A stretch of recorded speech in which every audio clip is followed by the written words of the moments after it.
After we realized the archer had vanished, I turned to find Bolt kneeling beside the giant construct. Bolt healed the construct with their rust-red magic, and it soon awoke. No longer under the control of the changeling, the construct was quite friendly and revealed themselves as Helm. When Bolt finally got their hands on the piece of metal the changeling had tried to run away with, they had a vision. Bolt has been having these visions of their life before they awoke in a trash pile below the floating city of Manaport. They remember being on an air vessel of sorts with 4 individuals, including Helm, with Bolt as the ship's captain. The ship crashed somewhere near the Ungolin marshlands, and each of the 4 took a piece of Bolt, then went their separate ways. The ship was left in the swamplands as they had to quickly part ways to escape the Arcanum, who were closing in. Helm explained that they awoke from the crash to find Bolt dead in their arms. They carried Bolt from the marshlands to Big Town and then traded their freedom for Bolt's resurrection. This revelation made me wonder who in my life I would give my freedom to save. You and Father, without a doubt, are at the top of my list. Seredan is next. Then Ezra, Victor, and Bolt. To sacrifice one's life for a friend is the greatest act of love I can imagine. Bolt seemed relieved, yet anxious to hear Helm retell his experience after the crash. Bolt's other crewmates all went separate directions with their piece of Bolt. Al left for the northeast toward Archdom. Marcus made his way southeast toward the beacon. Callie remained behind after the others left to distract the Arcanum. And, of course, Helm only made it as far as Big Town. This was over 70 years ago. Al was a construct, but Marcus and Callie apparently were both humanoids, so it's possible their lives have ended since the crash. I do hope Bolt can find these other pieces. I will do everything I can to help them in their search. I feel a part of me has been missing since leaving Rowan, so I believe I do understand a bit of what Bolt may be feeling. I cannot wait for the day I can be reunited with you again, Mother, if that day ever comes. Helm further explained that they were originally under the ownership of Tobin, the biggest crime lord in all of Big Town, but had been sold around a bit before finally landing under the control of Perkipsky. Helm took to his feet, towering over all of us. They said they would look for the lost ship to see if that held more answers for Bolt. I gave Helm my communication ring so we could stay in touch. The ring now sports a little Helm emblem on it. Bolt and Helm wished each other farewell. It is a shame they have been apart for so long. I wish we could bring Helm along with us, but they have their own mission and destiny to fulfill. We continued searching the tent. I went to the upturned desk and rifled through the papers that Darian had sent flying. I uncovered a large ledger book and began searching the pages.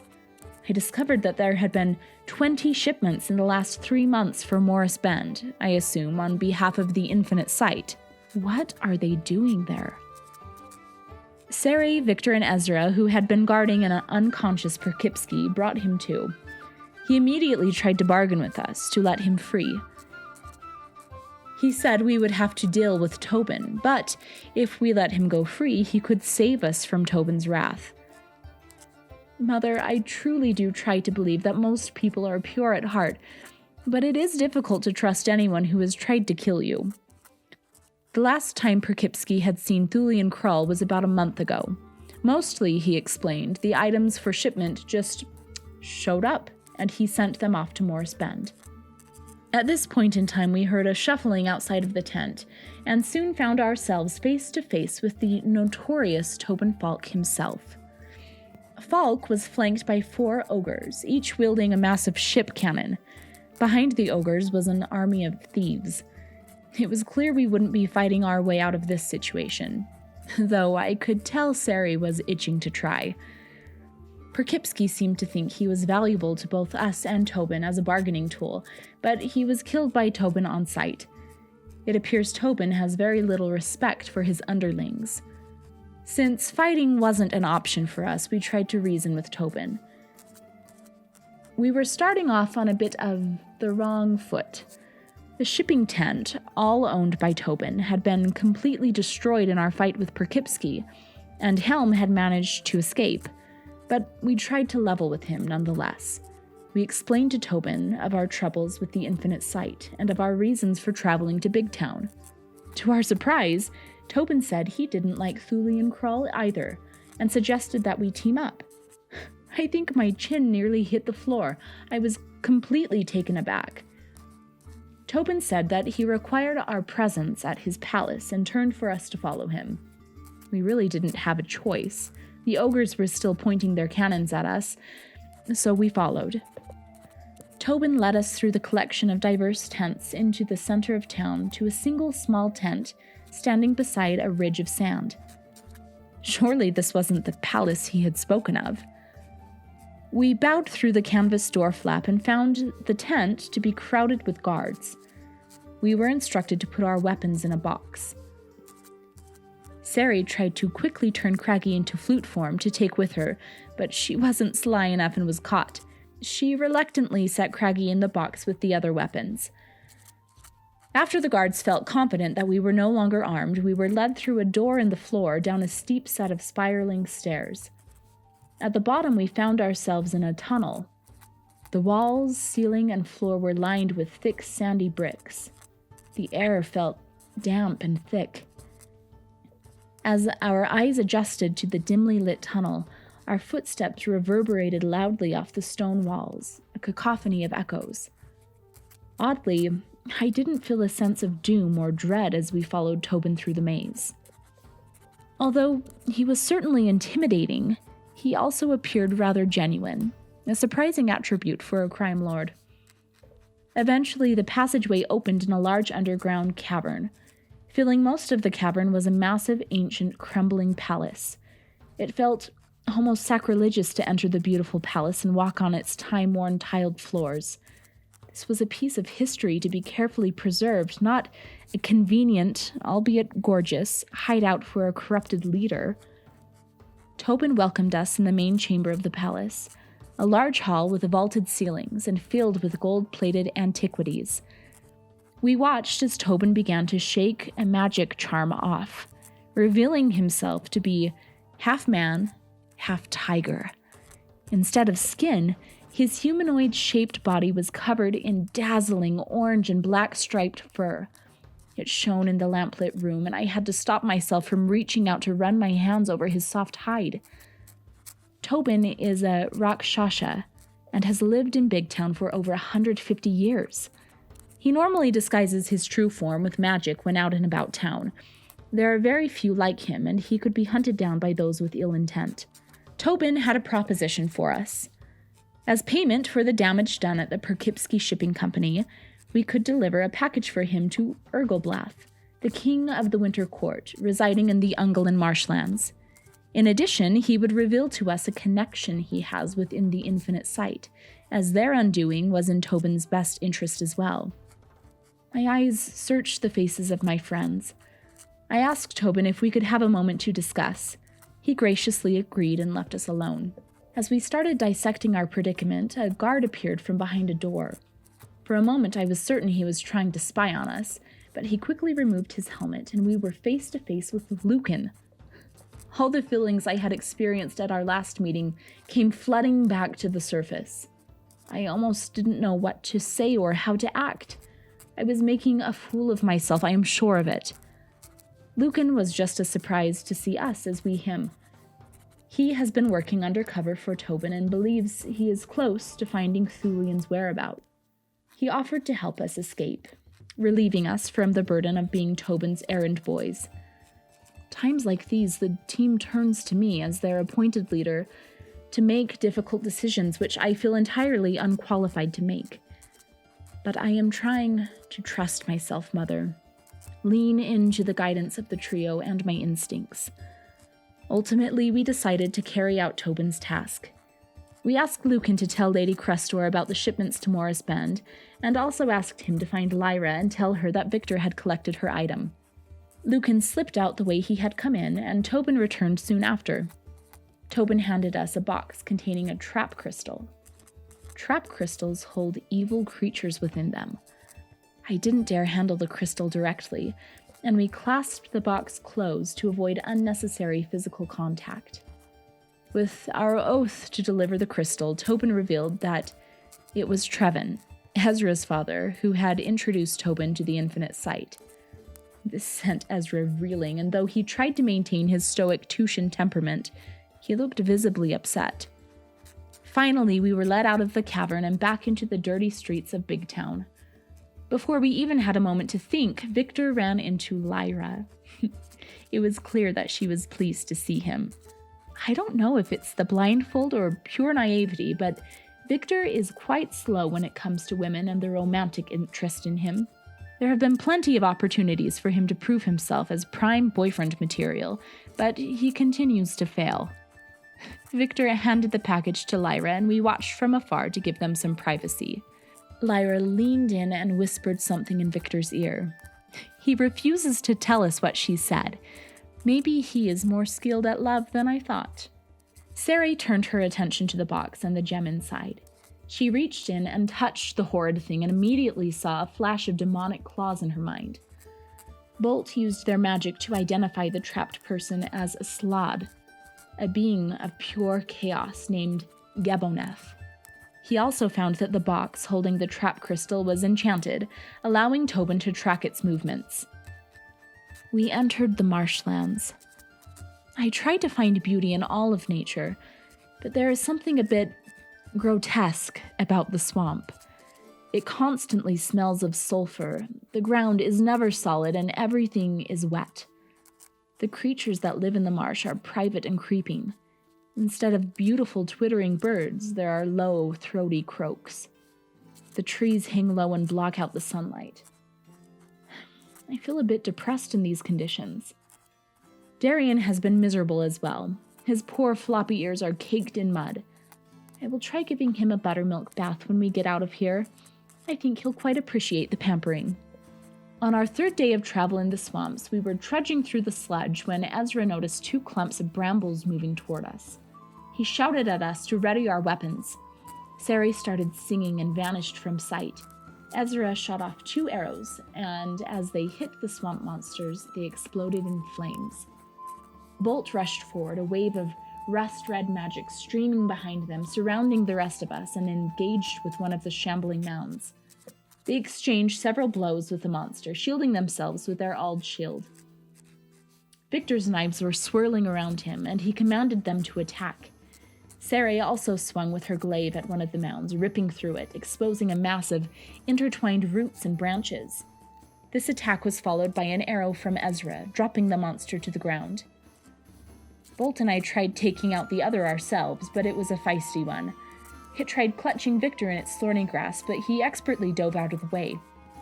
Sari attacked again with her glaive, but it was Ezra who finished the fight with another of his perfect shots. The mounds were steaming on the ground, letting off the nauseous fumes of the swamp and death. Victor kicked one to make certain it was dead and then began picking up his knives.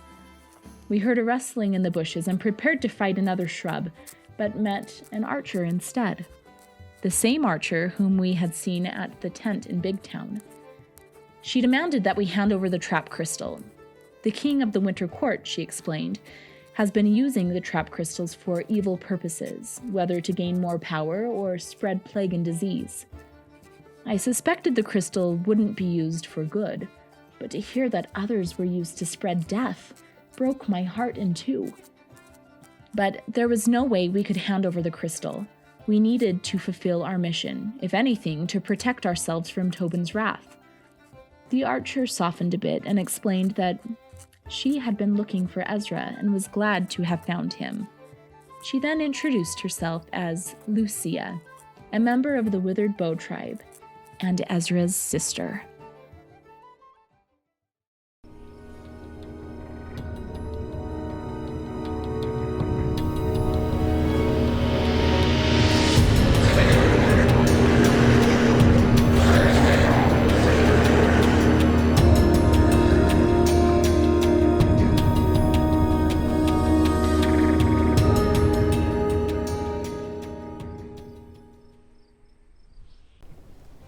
Hello, everyone, and welcome to session 24 of Tales of Aneria. Woo! Yay! Sorry to the pre-edit Cory, who has to hear everything really loud. Hey, I'm Dallin. Obviously, Preston is not Dallin. That was a lie. Our first lie of the evening. Here you go. Epic die for the first lie of the evening. Did it go into the water? Perfect. Excellent. Fishing. Off to a great start, I think. Perfect. Yep. Delicious. 6. Okay. It's been blessed. It's It's been blessed by the holy water of my mug. Dallin unfortunately can't make it tonight. He is moving to a new neighborhood. Mr. Rogers is That's right. going to a Mr. new- Rogers is new abandoning neighborhood. his Yep. existing neighborhood. Yep. Daniel. Goodbye, Imagination They Land. didn't appreciate Meow, it. Meow meow. Daniel meow meow. But so we're going to go ahead and jump right in. No, we're Everybody not. heard the recap, huh? No, we're not. We're not? We have an announcement to Oh, make. sorry. Go ahead with your announcement, sir. We actually have... sure, drum roll. Okay.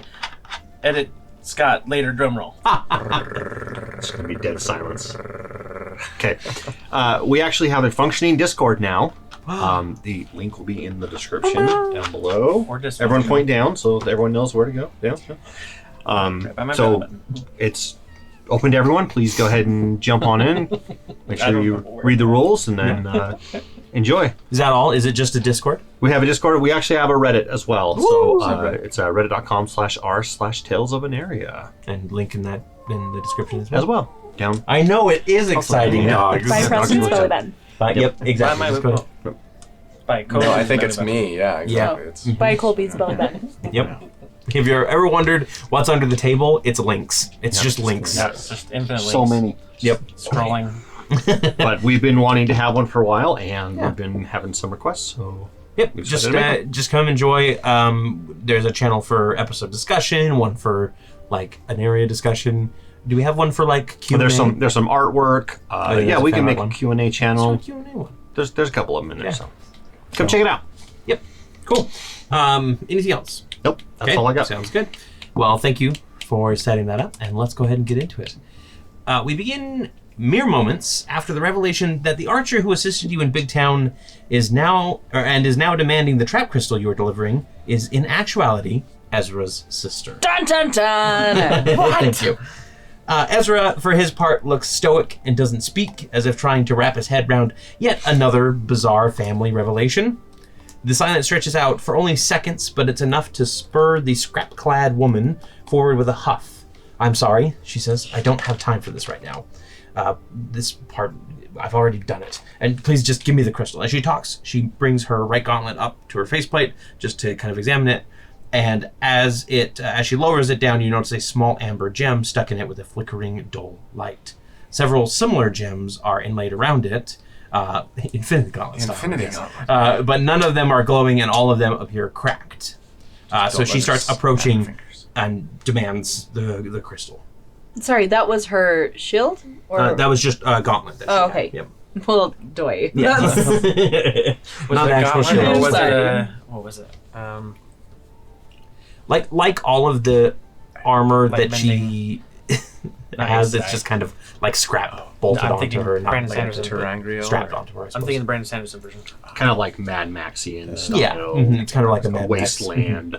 Yeah, and for any who have any sort of like history knowledge, proficiency in history, this is just kind of general knowledge. Basically, there are the elves of the Pouncewind Prairies and the elves of the Ungolan Marshlands share a commonality in that there's a lot of airships and a lot of like caravans that get destroyed and attacked in the marshlands, and so the tribes of elves have kind of become these wasteland scrappers and have adapted airship pieces and adapted a caravan, artifice and everything onto their tribe so that they can survive better in the marshlands. So as she approaches, she says, "Look, we're about to run out of time," and then before she can say anything else, a sound rings out through the glade, a deep gong that rings 3 times. The archer springs into action immediately, pulling out what appears to be a small raven skull from a pouch at her side. She steps up to Bolt and holds the item out to him before saying, "Here, take this, and don't put it in your bag of holding this time." This time. What is it? Small raven It's skull? just a small raven skull. Is there time magic I will take it. And then, as you take it, she's moving again. I am now cursed. Stepping up to Ezra and placing her right hand on his shoulder. She looks at you and she says, "Good luck, everyone. Try not to die." And then she brings her left fist in a quick strike down on the back of her right hand before any of you can react. You all hear the crack of amber, followed by a flash of light. When it dissipates, both the archer and Ezra are gone. Ezra. Jaja. Wait, who had the ruby, the trap crystal? I would assume that you guys were just kind of carrying it in the box because it couldn't really fit into the bag. So did she take that with her? No. I think I missed It was that like a out. coffin. All of us were holding one. Yeah, it was like the ark. It was on like a palanquin if you wanted to carry it that way, or it it's could be still strapped to with us. Darian. Yes, it's still with you with us. guys. I like the idea that maybe we've got it roped up and hanging off Darian. Yeah. Try to keep it up above the swamp. Yeah. What just happened? I don't know. I would like to identify this. Okay. Do I have enough time to try to do a ritual on it, or can we hear? What With was that that gong? gong? What does it smell like? The raven skull smells like bone. Just the area, that the area? of like a Swamp and How morass. did he make it into? So it doesn't, More it doesn't ass? cha- More. Oh my gosh, that's a Uh, terrible It didn't smell. change the smell. Like it doesn't smell metallic or like just. no. Okay. The puff of smoke didn't really do anything. The effect, whatever it is. You can go ahead and you can, if you want to cast identify, you can, or you can. It would be a detect magic would probably be better in this case because this isn't a specific. I mean, I guess it kind of is a magic item, but it probably is more of a detect magic. Well, I mean, if I choose an object, if it's a magic item or some other magic-infused object, I learn its properties, how to use them, Okay. whether it requires attunement. Yeah. I'll use a spell slot cast. Okay. I cast identify on. So you cast identify really quickly as the rest of you kind of start looking around, wondering what's going on. You can see you can hear a stillness come over the marshland. All of the kind of crickets and frogs and toads that usually create ambient noise have gone silent. This is a teleportation anchor of some kind. It is the receiving end of a teleportation circle. Hence why she did not want me to put it in my bag of holding That because could they very would well be. they would appear in it. Yeah. Okay. I will. I'll put it in another pouch that's not a bag of holding. What is it, Bolt? What did she give you? It appears to be some kind of anchor for a teleportation spell. The end point, so to speak. So perhaps she can bring Ezra back. That's my assumption as well, based on what my magic is telling me. They're not going to teleport inside of your bag, are they? They might teleport inside this bag, but it's kind of a small bag, so they're not gonna. No They ketchup will laser beam. explode out of it. just a pair of corpses, mangled corpses. Do you think that was really his sister? And where did they go? And what was that gong? I don't know. She said something about don't put it in your bag of holding this time. She said I've already explained this before, so something like that. Have you met her before? I have not. I haven't Did you met her recall? at all. But well, yes. Could be Can I forgetting, recall? I don't know. We know that Ezra's mother's people were involved with the Infinite Sight. I wonder if perhaps she's utilizing time magic. I'm going to start loosening the clasps for some of my daggers. Okay. And I want to use a couple bonus actions. Say, in case something happens, hang on to these. I don't think something's afoot, and the rest of the daggers that I don't give to these three, I'll just start Spiraling around. Okay. floating around. And Victor, you actually start seeing movement in your blind sight vision. There are figures moving just beneath the marsh waters. That gives me yucky feelings. that's like Star Wars. Swamps are pretty yucky. And- Something's coming. It's in the water. I do not. Do we see a disturbance on the top? at Yeah, all? you start seeing the water kind of bulge and bubble, the moss kind of slough away as these lizard folk kind of burst out. They're wielding bone clubs, spears, shields, that sort of thing. And let's see, it's about it's just like a dozen or so scaled lizard folk. And then a moment later, you hear thundering of hooves as several matted minotaur rush into the clearing, carrying a palanquin between their massive arms. They all kind of just step up and stop, and this palanquin is kind of this kind of really rotted wood, got a couple 4 stands on it, and then there's just like these marshy vines that are hanging, covering over it. And they all just kind of stand there for a moment. Urgoblath is the Urgoblath. king. Yeah, that's who it is. So the Were they centaurs or minotaurs? minotaurs, yes. And they kind of just stand there for a moment, waiting, not really doing anything, not really acting like menacingly, and then the mossy vines kind of push back. Oh, and a figure steps I need out. to roll for my casting a spell. Oh. Sorry to interrupt. Okay. Go ahead and just add 1. This woman is a human woman, draped in purple and green, and she's got kind of colorful, like multicolored bird plumage, kind of in a collar. She has black, short hair that is kind of spiked backwards, with bangs that partially obscure her hazel eyes. And despite the sudden appearance of the forest around you, the woman stands and gives you a deep bow before saying in a surprisingly educated voice, "Greetings, messengers of Tobin Falk. I am Mirana Adair, voice of His Grand Eminence Urgoblath, Emperor of the Winter Court and all the Ungolin marshlands." What was her name again? Her name is Mirana Adair. I would like to personally welcome you to His Majesty's lands, but to whom do I have the honor of addressing?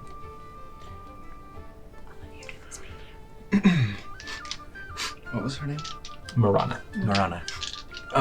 Yeah, Eve actually gets, like, sort of, I guess, Do you mean Seredan? more... I do call myself Eve. Is this like a creepy stalker Weird. scenario? It is. where It you're feels like, that way to me. I don't know. It's weird. Anyway. Sorry. Is she bothering? Yeah. This is why we separated you two. Sere actually We're gets... morphing into one person. That's funny. Right, your eyes become cold. She gets a lot more sort of like formal than you guys have maybe ever seen her before, right? Like, oh, I didn't know you had that in you, kind of thing. And she gets sort of very proper and says, "Well met. My name is Seredan. I hail from Torrey from the Summer Court, and I'm an ambassador. We have it has been many years since we've had much contact with our cousins from the Winter Court." By design. But it is a pleasure to see a representative from the Summer Court, although I was expecting someone working for Tobin. Well, we have been tasked by Tobin to deliver something to the king. I assume that you are able to take us to him. Of course, that is why I'm here. Well, we are known as the Wayward Watch. My companion and leader, actually, Eve Ferricu, A pleasure.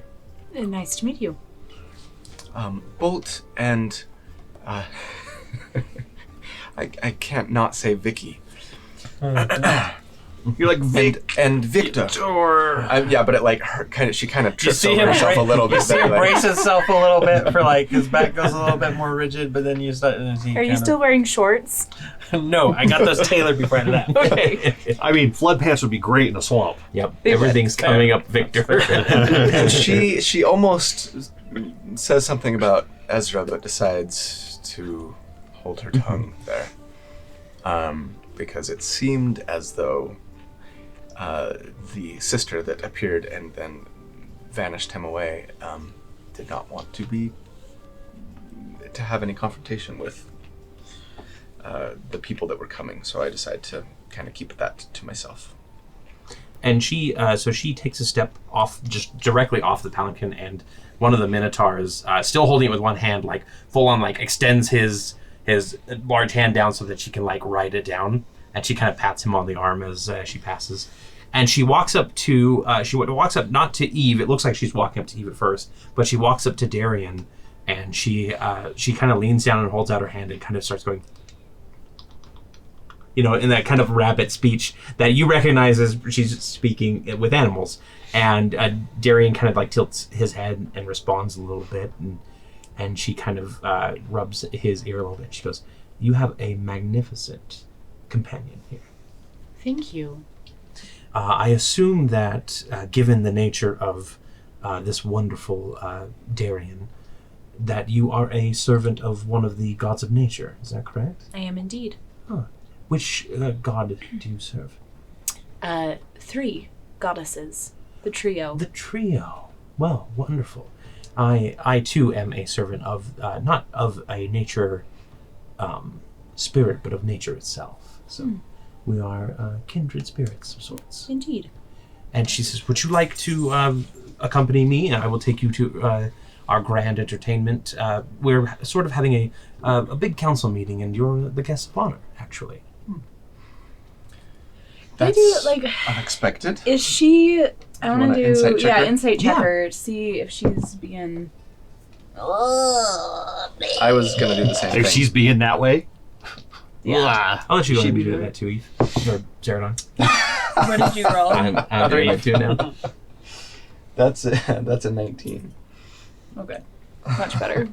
So are we just like looking for, are we just like, I want to see, Tell. like when she talks about us being the guests of honor, to me, like that, like red flags go off. Like, are you having us to dinner, or you are having us for dinner? it how seems to like, cook humans. No, how to cook for humans. yeah.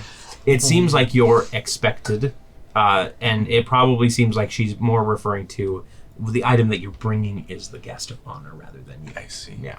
You're just the messenger. Okay. We never decided whether or not we were going to try. I know, and now An we're hour gonna have two. to Yeah. figure it out on the fly. Yep. Just open it up on the way there. Hey, you want this? Break Catch and then run. Run away. Is there room inside the palanquin? For a couple, and she kind of waves to Eve and Seredan specifically. Oh, they aren't a couple. I mean, right. They're not. Of course.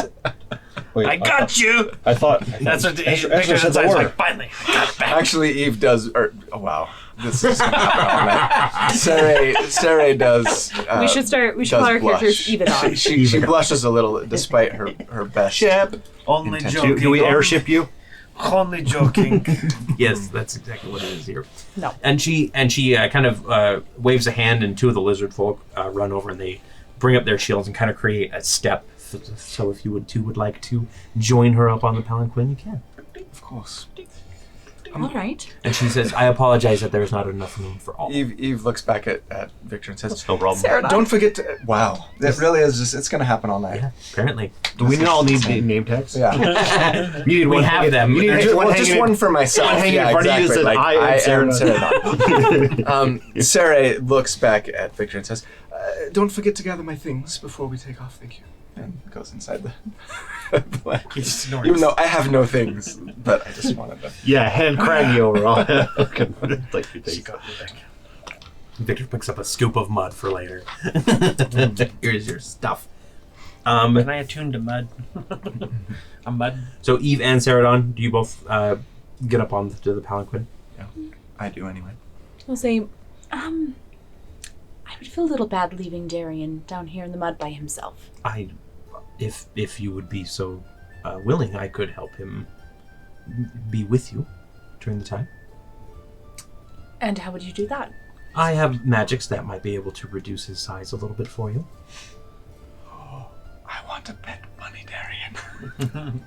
All right, as long as he can go back to his normal size. Of course. And she turns to Darian, and again she kind of does that little, chitter speak, and Darian kind of cocks his head a little bit left to right, which causes his ears to flop a little bit.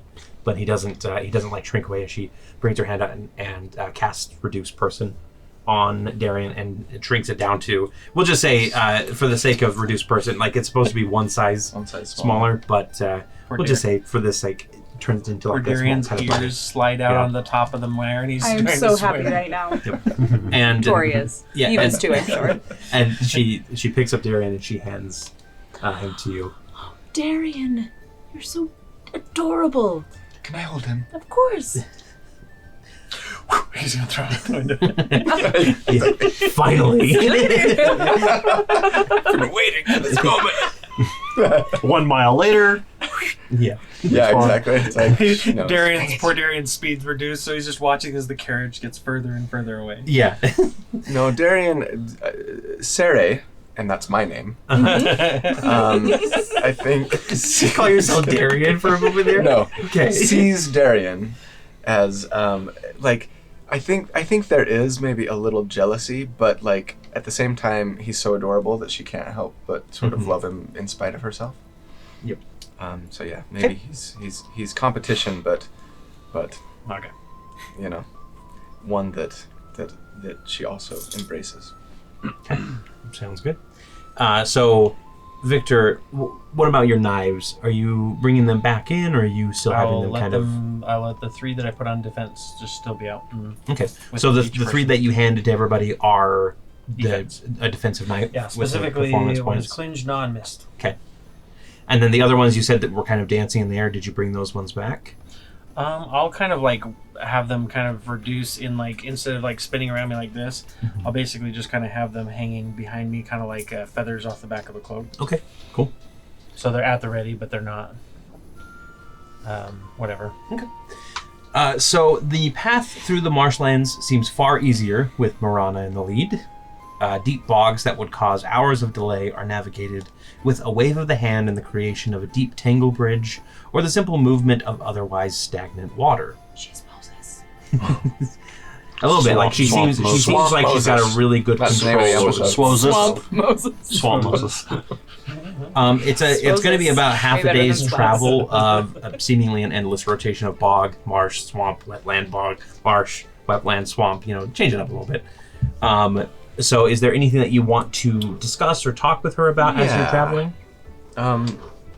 So And you outside, you can also speak with the Minotaurs, though the lizard folk, The like, servants. scouting around. And, I think yeah. I think Sere is gonna want to try and get, because like Bolt said, or I suppose Scott said, I think we were all a little bit unsure, right, as to whether or not we actually wanted to hand this thing over. Right. And the last thing that, you know, at the end of last episode when oh boy, I don't remember her name. When We never heard Easy's, her name. Lucia. sister, Lucia. Yeah, We did. Lucia We did showed hear up. her name. she was like, you know, you can't give that to them. And so that, I think, Mhm. caused us to have even greater reservation, right? Yeah. So I think Sarah is going to try and get a feel for, like, what's going on in the Winter Court, like, what, you know, what's the intent with this gem? Why did they want it so badly? What are they going to do with it? Okay. With the So, creature yeah, trapped I mean, inside. I guess the best way to do that Play would it just out. be to play it out. Yeah. Are there any Turkish delights or little people that say, "Want your nam nams"? Inside the palanquin there is kind of like there's a couple cushions. Okay. There are a couple like chocolates and everything that have been set out, but So there's no Turkish not delights. not Tales or not Tales of Aneria. Not Chronicles of Chronicles Narnia. of Narnia. Okay. That's what I have in my head right now. Is the So- what's her face? Mirana, What? if you don't mind me asking, what is it that you're planning on doing with the creature inside the trap crystal? I'm very curious. I would not deign to know the specific paths for Lord Urgoblath. I assume that he is either going to bind it into service or consume its power for his own. I didn't know you could do that. It's not a ritual that they would teach those in Tariamoon. It's not. Yeah, I know what you're thinking. It's not something they would tell a Jedi. No, I just had he's a large bullywug. Yeah. I just had an image of him like releasing it and then be like, Yeah. That's the ritual. that's how he consumes their power. Interesting. I hope that's not off-putting as members of Mr. Falk's organization, I would assume that you would have no issues with the dealings of the Winter Court. Of course not. In fact, I'd love to know more about why it is that you've secluded yourselves from the rest of the courts in recent years. Of course, it's more of a necessity. Urgoblath is... And she kind of looks around and she makes sure that none of the Minotaurs are really listening. Yeah. And she goes, Lord Urgoblath is a bit wary of anyone who would try to claim his power, and that has led to a lot of closed off situations. Does he have a pale, small human with stringy hair, whispering things in his ear a bunch? I'm glad that that's non-canon because you're outside the palanquin and can't really hear this conversation. I see. Well, I'm a little nervous that seeing a representative from the Summer Court, he might get a little jittery. Is he going to be offended by my presence? If you keep the fact that you're from the Summer Court on the down low, you might have an easier time of things. Well, thank you for the advice. I would be very formal around Urgoblath and not make any sort of sudden moves or dangerous indentations. Of course. Can be rather jittery. Tell us about this ceremony that we're going to. You said there's some sort that we're to be guests of honor? You've attended council meetings of the Summer Court before. Of course. It's sort of our version of that. It doesn't happen often, but every now and then Urgoblath has the heads of the various sections of the Ungolan marshlands meet together and talk about any sort of issues that they might be having. There is the special honor of the crystal that you're bringing tonight, so that is also a fine little extra cherry on top, as it were. If you don't mind, has this sort of thing happened before? Have you been? Has the king been requisitioning other such artifacts? The Lord Emperor has requisitioned a few of these artifacts before. This is the third of its kind that will be brought here. The first one was given to one of our favored representatives in the swamplands. The second one was consumed by Urgoblath himself, and this third one remains to be seen. This is a special deal that Urgoblath has had with a mysterious benefactor. Not Tiger Man. Tobin. Not Tobin. No, the other ones were not dealt with through Tobin, although he was the go-to man for this one because that is where it was coming from. I see. What am I not thinking of, Eve? So the people who live here in the Ungolan marshlands, I've never visited here. I'm from the opposite end of our beautiful world. Are there a lot of different tribes who live here, or? Yes, mostly you've got your tribes of lizardmen that surround here. You've got the Bullywugs that are all directly under Urgoblath's command. We've got the Minotaurs that live here. There's a few hags that kind of wander around and come to the courts every now and then. And then, of course, we've got our Harpy contingent that handles things, and the Harpy contingent. There are a few random scattered peoples throughout as well. It's sort of a collection of misfits. You're actually it's very lucky that you didn't have any sort of dangerous trip up here. The Ungolan marshlands is notorious for that. Only some shambling mounds that didn't give us too much trouble. They definitely do get excited at the prospect of new prey, that's for sure. There are a lot of undead around as well, so be careful if you do wander off. You may find yourself being dragged under by a zombie or a skeleton if you're not careful. I think we could deal with zombies and skeletons. We certainly could. We have in the past. Good. You say it's going to take a day and a half? Just a half day. A half day. Mm-hmm. So if there's anything else that you want to ask her, let me know. I'd like to try and find a moment to share with Bolt and Victor what we've talked about. So I'm gonna make an excuse. I have to relieve myself. I want to stretch my legs, whatever. Yeah. Check in on my I have to relieve myself while stretching my legs. That's anyway. And so I want to go out and just kind of share with you guys what we've learned. So let's talk about that. Did you guys want to do anything on this journey? I was thinking I would try to find, I don't know, do any of the guards look, it's hard to tell, but do any of them look sort of friendly? Maybe any of them, they're like a little more cheerful than the others. Cheerful Minotaur. Yeah, I mean, they don't look like they're don't talk to me kind of thing. Yeah, They look that's normal. I want to try to find one that I can try to befriend a little bit. Now, sorry, a quick point of order is when she shrunk Darian, the box did not shrink with her. Did I you grabbed it want and I used the bolt Bjorn and put it on my back. Okay, perfect. All right. Yeah. Bjorn. So as you guys are marching along, you can walk up to just kind of this brown and white speckled Minotaur. Excuse me, sir.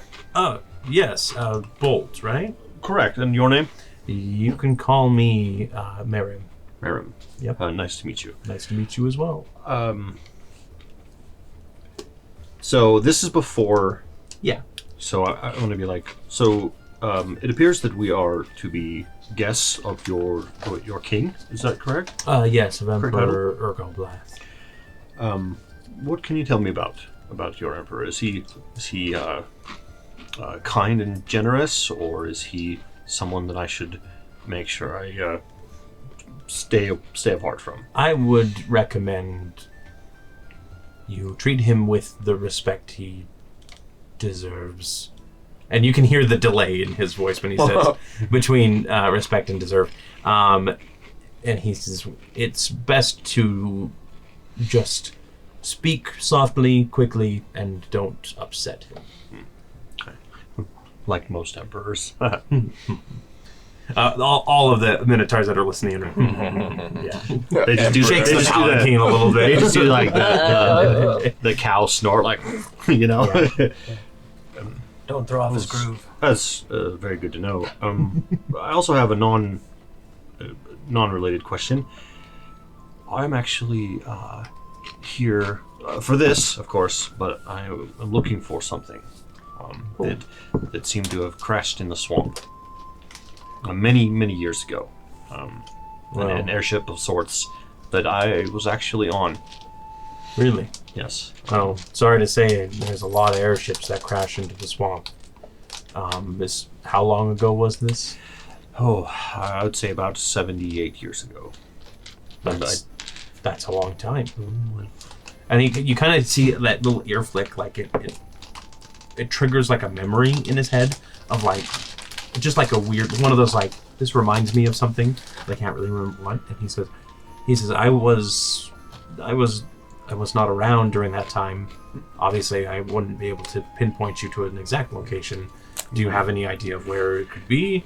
It's kind of hard to imagine that it hasn't been claimed by the swamp at this point. Would I know general direction? Or do I have like a sense of feeling of like where it would be? Maybe just like as I get closer, maybe does it feel like I'm... Give me an Arcana check. Okay. Because you do have a piece of your coin. 15. 15? I'm going to use a luck die. Okay. Plus 6, so 21. 21? Yeah, you actually do get a general feeling of there's something pulling you to the northwest. I got it right this time. I know that I got it right this time. Do I know like a rough distance, like, oh, it's X amount of days walk away? Or... No, not really. It seems to have gone down, I can't remember exactly, that's what I'm trying to find out, but about somewhere in the northwest of here. Northwest? Yes. Not many ships make it out northwest. Apparently we did. Usually if they make it through the marshlands at all, or if they don't make it through the marshlands, they're intercepted early on. Our people are really good about raiding those caravans. Or not our people, the people of the marshlands. Freudian slip. Yeah. Would you Have you heard of any? What have I done? What have I become? Have you ever heard of anything in your past, perhaps from a relative or maybe a grandfather or something that has heard of anything happening around that time in that direction? Maybe some kind of a legend or something. My father, when he was dying, he was not of the right mind. And he used to tell stories of this great flash in the sky. He said he was there when the fog claimed the Northwest. And that's around the same time that those rumors started, the shifting islands that exist out there. But he started claiming that he saw a falling star that night. And I don't know if it's you. Obviously, that's a little far-fetched to think that you would come from nowhere. But it seemed odd. It's as good a lead as any has ever gotten so far. Well, I hope you find your ship for whatever reason you're looking for it. I don't really care much for the material portion of the ship itself. I'm trying to recover some memories and figure out what happened to myself and some crewmates that I know I've had. Best of luck to you then. I know that watching someone flounder with their memory is never a fun prospect. Yeah. My memory is generally good up to that point. I don't remember anything further than right after that. If you do, by chance, hear of anything else while we are... I will let you know. There is... And he kind of looks towards the Palanquin, make sure that nobody's listening inside the Palanquin. Before he says, there is a visitor in Castle Urgoblath that came from the Northwest, came from the fog itself. You may want to speak with that particular trio. You'll know them. They're pretty out of place. A trio. Okay. And that's where we're headed? Yes. Castle. Okay. And he kind of straightens up. Thank you for your time. No problem. And he just kind of just turns back ahead, considering the conversation over. Victor, what about you? Is there anything?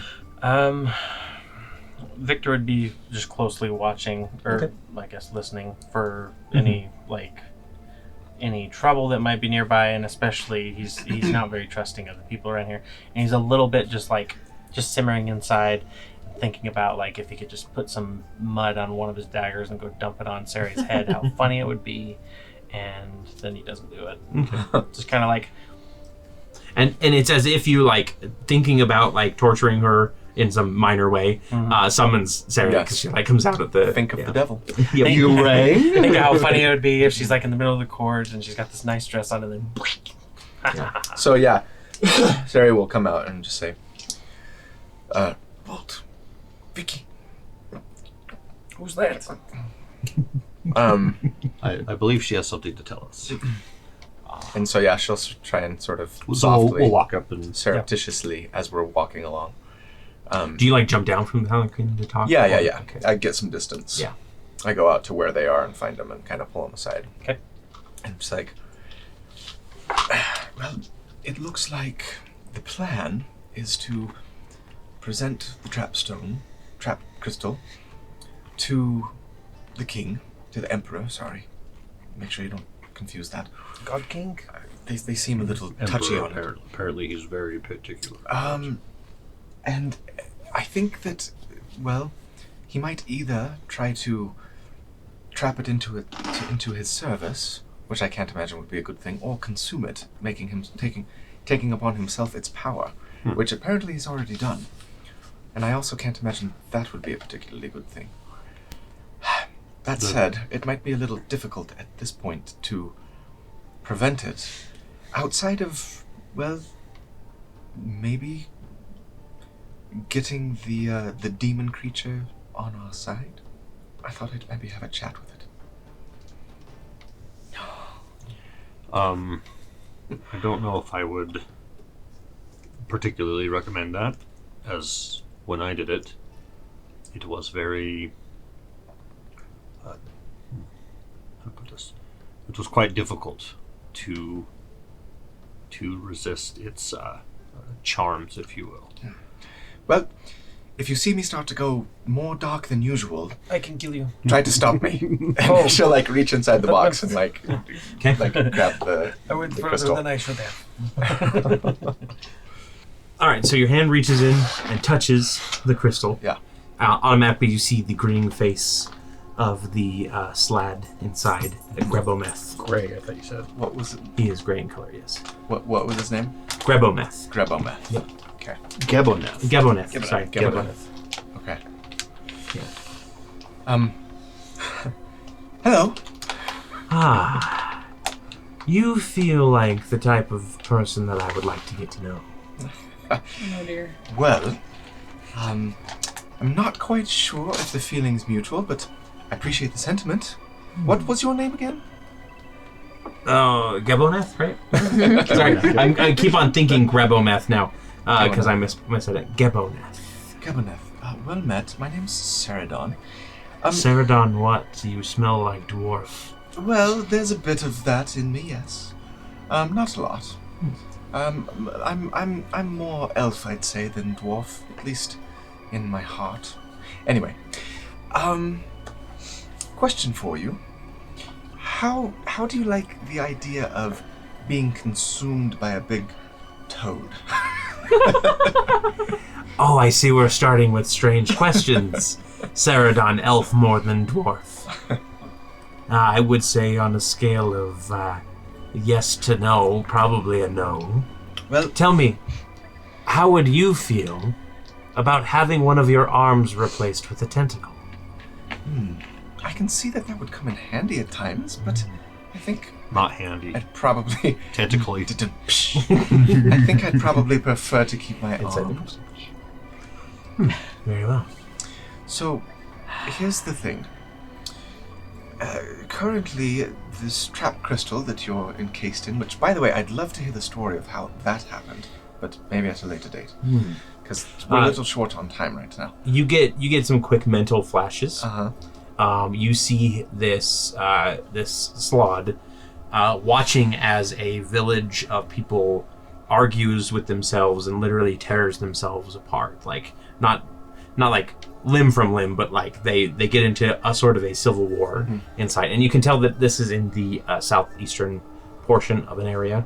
And he's laughing and he's having just you get this feeling of you're just having the greatest time in the world. You know, this is exactly what you want. This is the perfect life for you. And then it quickly flashes over to you moving towards your next target as if you were the slad, wandering through the woods when all of a sudden there are dwarves around you with the clan Fallow Shield crest rushing towards you. Obviously, like, this being doesn't recognize that crest as specifically Fallow Shield until he learns the name later. But you see them surrounding you and driving you back despite, your claws rending through several of them. And you trying to escape, they manage to push a crystal up against your chest, and suddenly you're in a void. That was revealing. Yes. Right. So, currently you're being taken to Urgoblath. He's the Emperor of the Winter's Court. Not sure if you've heard of him. No. But apparently he has a thing for consuming creatures of your ilk and taking your power for himself. Interesting. Again, assuming that you're maybe not interested in that happening to you, Of course. I can say we're not particularly interested in him growing any stronger than he currently is. Just thought I'd float the idea out there that perhaps if a fight breaks out, if you could help us defeat them, maybe we could try and help ensure that you don't get consumed by an ugly toad. If you free me, I will gladly kill any that you wish. But you'd leave my companions and I safe. Of course. Who are your companions? Wait, I'll find out. Yeah. And then you feel the reverse effect. You feel something clawing at your mind. You can try and resist it if you want, or you can allow it to happen. She'll resist. Okay. So do I need to make like a Yes. save? Sorry. Give me an intelligence saving throw. Not one of my stronger saving throws. How far away is the paladin? Far enough away that you Not you 10 feet. Nope. It's a 13. Is this a charm effect? A 13. Or what? It is not a charm. It's like a mind reading effect. Okay. I was gonna say, do you have like advantage on some of those? Being charmed To being charmed. No, actually no, because I'm a custom lineage. I'm not an actual like elf or half elf. As your You said 13 mother total? would always remind you. Right, exactly. 13. Okay.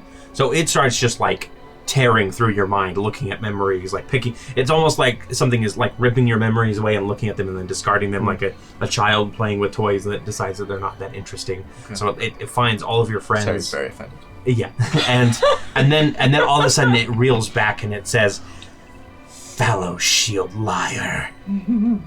Whoopsies. You think that I would fall for any more tricks from your clan? It's true that I have recently been recruited by the Fellowship clan. It does not change the truth of what I'm telling you, and of our own desires to not see the Emperor grow in power. Go ahead and give me a persuasion check at this point, but you're gonna have disadvantage because of your orientation with or your alignment with the Fellowship clan. Let's see, persuasion you said? Mm-hmm. That's a dirty 20. Dirty 20. With disadvantage even. I suppose if you agree to free me, it would put quite the mark on the Fellowship clan. I accept. Free me from this crystal. I will kill this Urgoblath for you. Right, well, no promises, but when the time comes, if we manage to make that happen, you'll know it was me that did it. Look for me and my companions to not harm us. And then she lets go of the crystal. Alrighty. Yep. So you guys watch, like, basically you are just watching Seredan, like, just sit there. I think that unlike Bolt, where like you were kind of taken off guard, so you were talking out loud, she is talking in her head, so you don't see. Right. Yeah. During the encounter, wherever you stood the blade, I would have subtly like kind of turned it inward in case something happened to try and like prick you or something to get the wake up. And so as soon as she kind of shakes out, he'll kind of relieve the pressure of the dagger. You still do it? Yeah.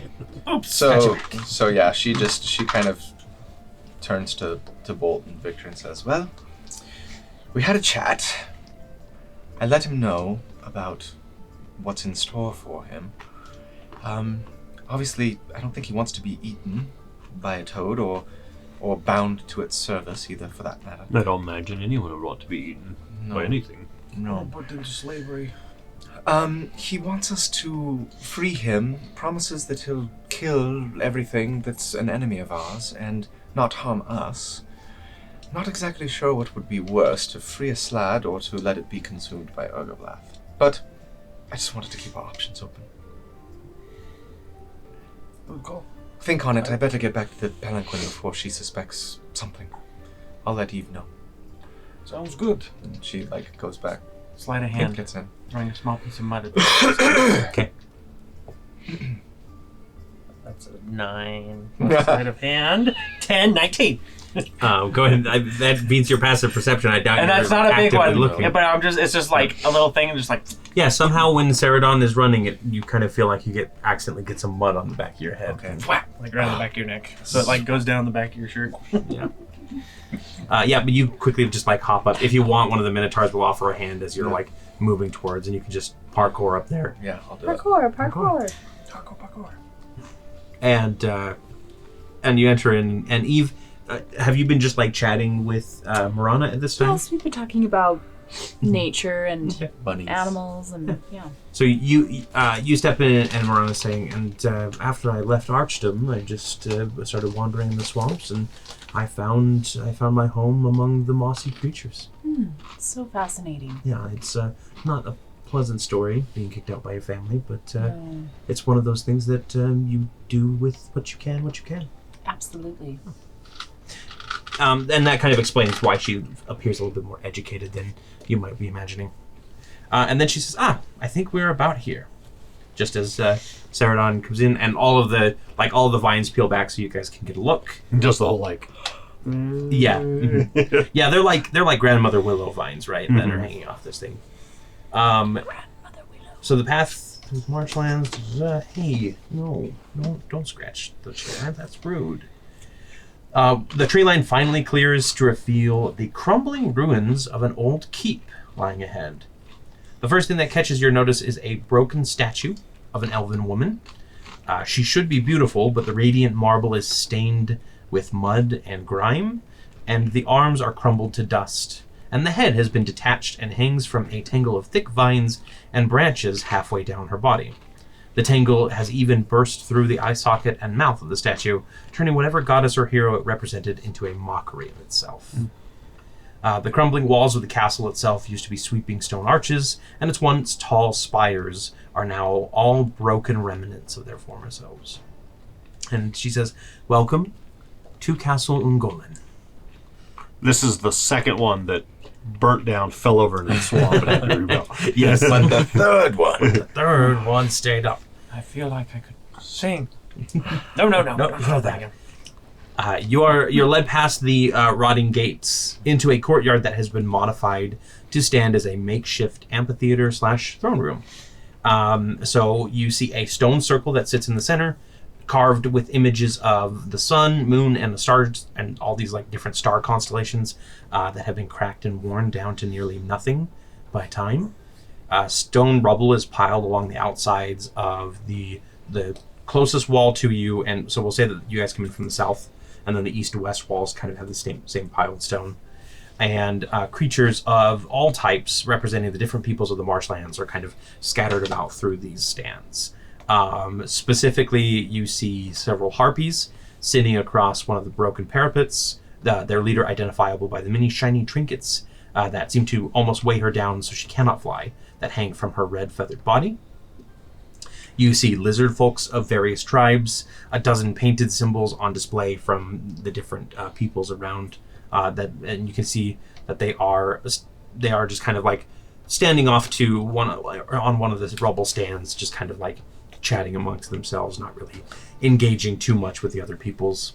There is a group of gnolls that cackles off to one side, a few wrestling and fighting amongst themselves. Their leader, a large white speckled beast, pushes the fighters against one another, egging them on. The Minotaurs actually set the palanquin down and bow to Morana before heading over to join a massive female of their species, nearly 2 heads taller than she is. And she rubs the head of each lovingly as they come on, welcoming them back.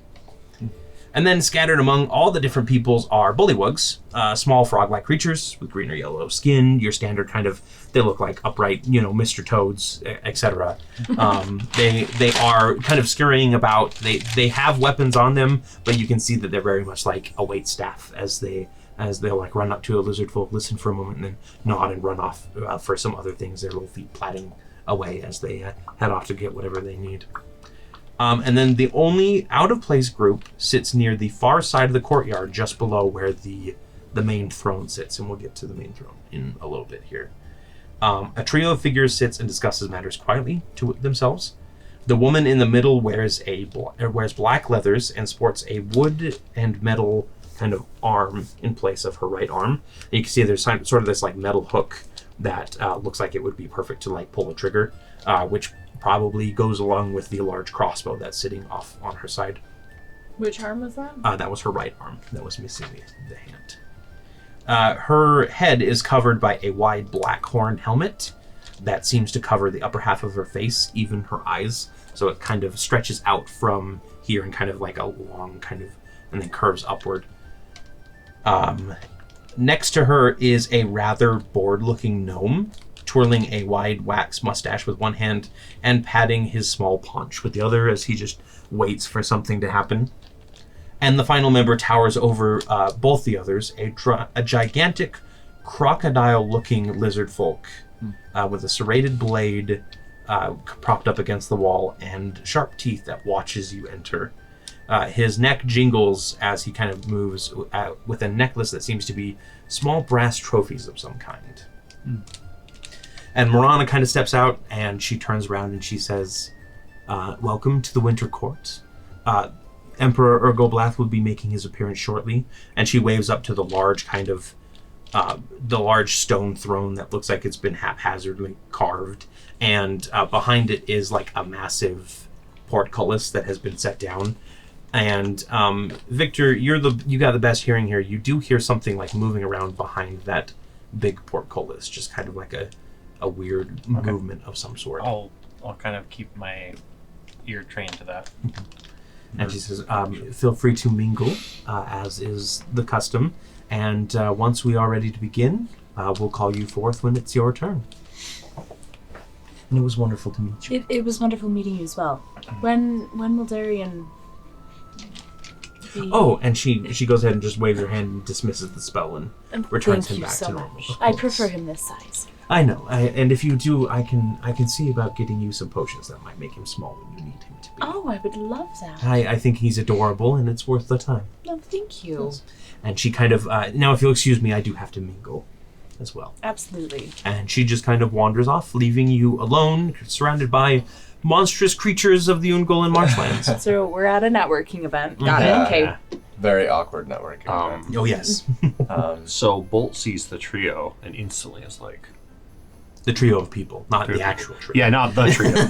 Yeah. I've only with a small T. I've only seen having a vision. like the tail of one of the trio, if I recall correctly. That's it. Also, thank you for reminding me to note that, as is the case with most courts, there are nature spirits in attendance. You see representatives of the different creatures of the swamp. There's a large centipede-like creature that just kind of sits in the corner. The creatures of the swamp. There's some frogs. There's basically the nature spirit of the spider is here, that kind of thing. Basically, all the ones that the other courts probably would consider a little bit you're on the lower side of the big slug with the upper half of a human on top. No, they're all animals. These are animal spirits. Yeah. There is a giant snail here though. He blinks one eye at a time. Someone bumps into it and goes. Yeah, but notably, unlike with the summer court, or I guess you guys haven't really experienced too much with the other courts, but unlike with the summer court where everybody is kind of mingling with the nature spirits and talking with them, they mostly just hear they're mostly just here as observers. They just seem to be watching, and they seem more subdued in their dealings with the mortal races. So, Eve, because that's your name, not mine. Oh, good job. Here you go. Here's an epic dice for getting the name right. That went the wrong way. Wow. Thanks. What do you suppose? And she wants to say this, make sure that nobody's around to overhear, It's what do you suppose would be worse? Letting Urgoblath have the power of this slad, or freeing it and letting it kill everything, but then loosing a slad on the world? Well, have you ever fought one before? How much would I know about the general power level of a slad? Give me a history check. Let's see. Okay. Let's see what. Can I also do a history check as well? Yeah. Because I have talked. That's a natural 1. You have never. Your intelligence is an 8. You've never done any sort of research on fighting slads before. 15. You know that they are fairly powerful creatures. And they're not. I didn't mention this. Sorry, by the way. I would have wanted to gather everybody together. I figured as much. Yeah. So, feel free to mingle. If I may interject, slads are fairly powerful creatures. However, it was captured once by the Fallow Shields. Right, but they did have the trap crystal, and in order to free it, we'd have to destroy it. So I'm not sure what our chances would be of freeing it and then killing it ourselves, which is sort of my very shooting from the hip plan. I guess my point would be mainly, if we were unable to defeat it ourselves and had to flee, or it escaped, there's a possibility that the fellowships could capture that. That's again. true. I can't help but think that I'd maybe not be very true to the the clan who has recently offered to adopt me, were I to simply free it and then run away. Not that they would know, but still, honor, all that. She looks at Victor. We also don't know. Geboneth may have given you his word, but how much can we trust? Right, that was part of it. But if we freed him, he promised not to hurt us. Did you get it? But I didn't say anything about us not trying to hurt it. Did you get it in writing? No. Very important. It's a little difficult to transfer contracts between You need one. I've got one right here. I can Right, but there's the whole trap crystal thing that's sort just of in the push way. it up against it. Maybe you can like leak his signature or Victor something. does have a good point. If it's not some kind of binding contract, whether magical or otherwise, I can't personally trust anything it says. Perhaps we Would you have ought to- told us what you saw with its whole how it was captured? and the thing before with the town? Yeah, with the people, like tearing the people apart and stuff. Yeah, absolutely. So it does. I think we might be a bit underpowered to handle it ourselves, but perhaps there's others here that could help us. Maybe we ought to approach some of the nature spirits. They don't seem particularly, what's the word? I don't know, fond of the other court members here. Maybe they don't have much of an alliance. Wouldn't hurt to ask, I suppose. Absolutely. I think I might go and talk to that trio of individuals down there. They look like The some crocodile. some sort of mercenaries or. I'd definitely like to have them on our side. Yeah. If it came to a fight, yes.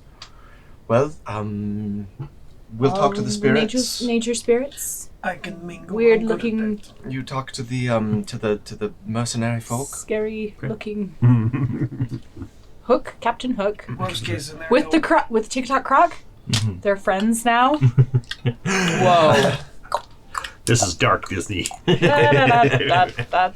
And the gnome is Smee. Yep. He is now wearing a red and white stripe. Stripe. Is it red and white or It's blue and white? blue and white. Blue and and he white has stripe. like a And red cap. sock hat. That kind of red bandana. Yeah, that's definitely what he looks like. You're wearing Okay. a Smee. Yeah. I need to make those today. fingers. And then Victor, what were you going to? Were you just going to talk to anyone in particular, or were I you was just going going to see to? if I could steal some stuff. But Okay. Okay. I don't do Honor very and all often. that. Mm-hmm. What? I mean, this guy's obviously evil. I mean, like, what's it gonna do? Well, I would I'd probably come over with Bolt, but I am probably going to just be kind of like surveying and probably at some point I'm going to meander over towards the portcullis if no one like stops me. Well, just keep an ear out for anything that might be useful for us. Sounds good. I'll, I guess, eavesdrop on conversations as I would kind of walk around. Okay. So let's go ahead. Let's start with that one, just because I want to get that out of the way. As you're kind of approaching, basically this northern wall has a set of stone stairs that lead up to the platform that has the throne on it, and below the throne there is a set of like double wooden doors, and then above the throne and behind it is this big portcullis that you were observing. Got it. So if you want to go up there, there are some bullywugs standing on either side of the stairs. Kind of, they look a little bit more regal. They've got like knight, shields and spears on and everything. I would approach them, but I wouldn't try and pass them. I would kind of approach them and just kind of listen and maybe take a couple sniffs of the air, innocuously. Like, it'd be weird some guy walking up next to you and standing there and be like... I mean, Bolt sniffed the halfling like super close a couple episodes ago, so that's just kind of what happens in this game. That's all right. Sorry, everyone. See if I can catch anything like very... If there's a stench, if there's anything. Yeah, give me a perception check. I have a feeling we're on Genosha. You said perception? Yes. That's 10. It's really hard to get any sort of sense. Like, the marshland is full of just, like, it just smells like... Poop. Okay. Yeah. Then I'll just kind of listen, and if there's any, like, nearby... Rots and decay. Clots of people. Yeah, you hear some of the lizard folk, like, talking amongst themselves. They're not speaking common. Okay, I only speak deep speech, thieves' cant, and common. Yeah, they're not speaking deep speech either, and none of them seem to be speaking thieves' cant as far as you could tell. But they are, like, they do glance at the non-monstrous races here, your party and the trio of mercenaries, and you get the general sense of, like, they're wondering what you're doing here.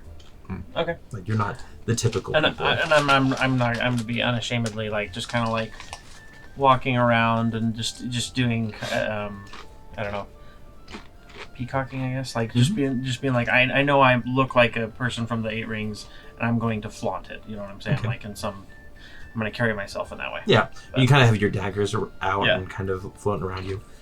You actually get approached with the rustle of feathers by the harpy woman wearing all the trinkets. And she walks up to you, and you can see, like, All these women. you can see, like, these large black eyes that see. harpies are known for. Well, sorry. For the audience You at have home. blind sight. You have blind sight. Yeah. And she kind of, like, tilts her head forward a little bit, and she goes, "Your daggers are pretty." Why, thank you. I have acquired them over many years. What would Don't it do take it. for me to acquire them? I'm afraid that they are not for sale. They are as much of me as I am of them. I understand. I have many shinies, and she kind of, like, runs her hand across, like, a dozen necklaces and trinkets that she has that all make jingling sounds and kind of reflect the light. They sound the most beautiful. They are. Who are you?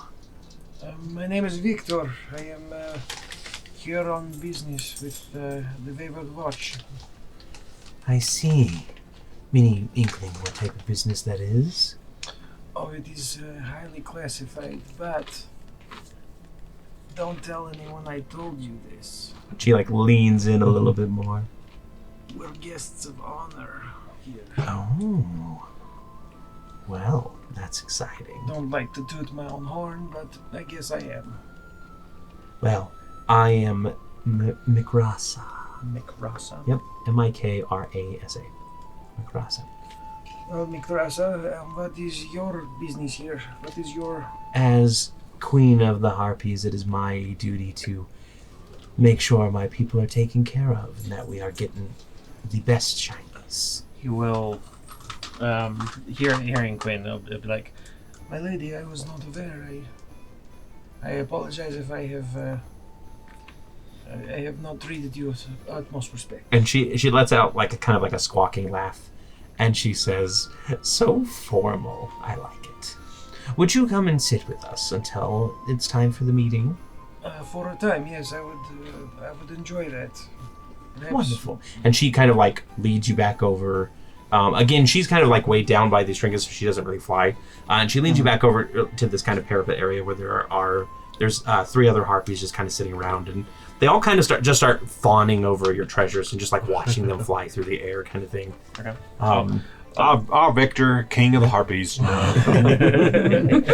be floating around, and as I'm sitting there, I will be kind of like seeing what I can scope to relieve them of if they prove themselves not honorable. Okay.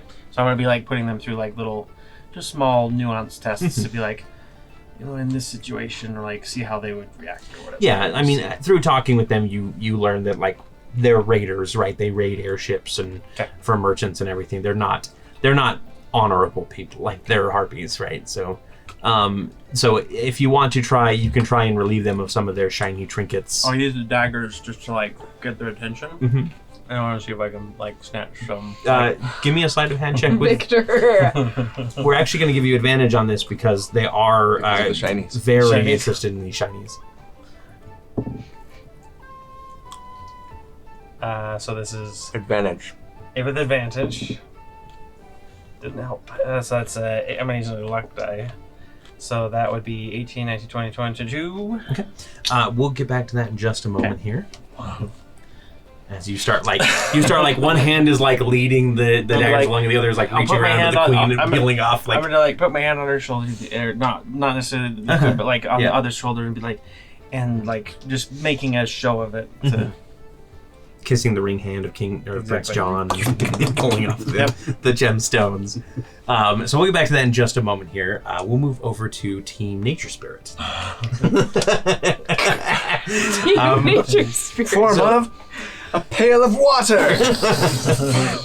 You got the bad one. I know. The bad Wonder Twin. Yep. So which spirit in particular are you approaching? I mean, are there any that look more approachable than others? Are there any they're all about like very a- much like like a swamp otter? I mean, there's gotta be something. there's furry. probably a rat. Like there is a very large ROUS. You mean a muskrat? Oh, There's a very large yeah, rat ROUSs. that probably looks about the I same don't size believe as they a exist. bullywug. Well, they exist. it's the weasel from what's it called? Suicide Squad. I'm gonna follow Eve's lead on this one. You're the nature. That's Who looks nicer than others? I'm not a big fan of spiders myself, but maybe they're nice. Let's try the spider. All right. Okay, so you approach, and the spider gives you kind of a nod as you approach. It does kind of the spider equivalent of a bow, kind of, dropping its body down, all 8 legs kind of just dipping, and it says, "Greetings to a representative of the trio. It's so nice to meet you. It is nice to meet you too. I am the Mother of Fangs." Mother of Fame. Yes, not the Fang, the Mother of Fangs. I know, it's very confusing. It's part of the reason why I'm far away from her territory. Sorry. Actually, you know what? Let's call her, just because that is kind of dumb, Mother of Venom. Call her Mother of Venom. Yep.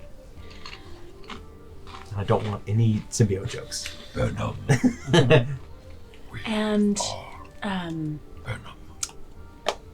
are you happy to be here today? She glances around. You can see all of her eyes kind of shift in different directions for a moment before. you don't know if she's looking at you or not. She leans forward and she says, "We One. are appreciative of maintaining our place in the Winter Court." Interesting. And I won't even give you an insight check. You know that is just very formal way of saying, like, we can't really talk about our true feelings about this. I see. Well, I think we probably share the same feelings about this court in particular. I would assume so. I would be very careful with your dealings with the Emperor. This is our first time meeting him. Do not say anything out of turn, or else you will find yourself at the end of his flames. His flames? Yes. Do you not know much about? No. He is We're not to upset him. He is a sorcerer. Oh. He is able to conjure flames and mold the earth to his will. It's sort of the reason why he's been ruling over the Winter Court for so long. Seems like that's the only reason why. Power means a lot in the swamp. Can I ask you a question? Of course. And it like skitters up to you a little bit, just kind of like, you can see like the fangs kind of dripping. And Sarah's trying very hard to not like back away. She's like, how do you think? Do you think that the Emperor's rule is good for the people of the swamp, and in particular, perhaps the spirits, the nature spirits, such as yourself? Such matters are not discussed in the castle. Of course. It's best to keep any sort of opinions on that to yourself. I suppose I'm just, well, between you and I, of course.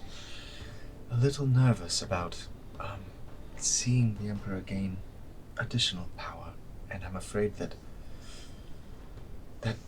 might be in store for today if his plans go according to his plans. I feel like She what's his name? kind of stiffens a little bit as a couple bullywugs go passing Urgoblath? by. Austin Powers, I was going to say. Um, Allow myself to introduce myself. baby. but she doesn't reply, and she says, "You really shouldn't speak of such things in the keep. We're all really lucky to have Urgoblath's protection." She pointedly says a little louder than necessary. Absolutely. And Hail praise Urgoblath. be, yes, And praise then- his grace. And then she reaches out one of her hands and she says, "Whatever happens, I wish you the best of luck." And it's sort of like an offered, like, to shake the hand Yeah. kind of thing. The little single spider claw. Yeah. She'll. Sarah's gonna. You know what? Actually. Hold on. Okay, sorry. We'll take it. Okay. You feel kind of a wave of magic come over you. You have spider climb for this event. Cool. Cool. Yep. And then she actually does the same to Eve as well.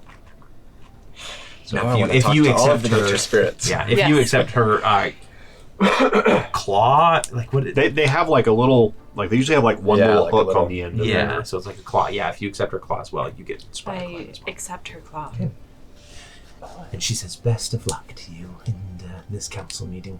And then she kind of just like scurries up the wall. And as you watch her go, you do see that Mother of Venoms is right, because there is a big royal of small spider children on her abdomen.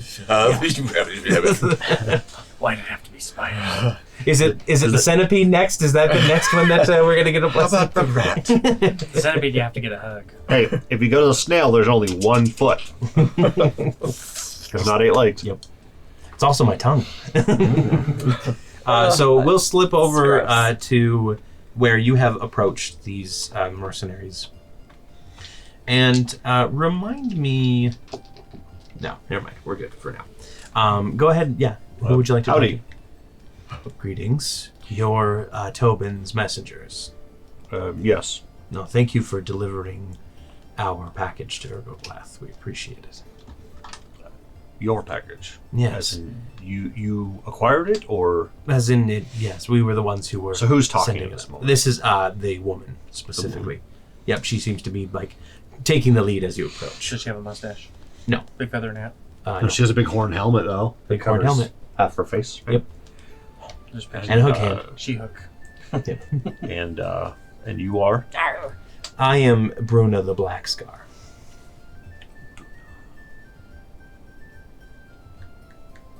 And you are. My name is Bolt. Very nice to meet you. Nice to meet you as well.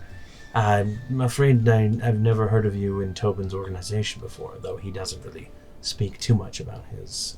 He does appear to be a very private individual. We are new, though. Indeed. Very new. And who are your companions? The gentleman to my left here is Gallinan Gearcracker. And the big gentleman behind me, who is currently staring you down, no doubt, is Hazakesh.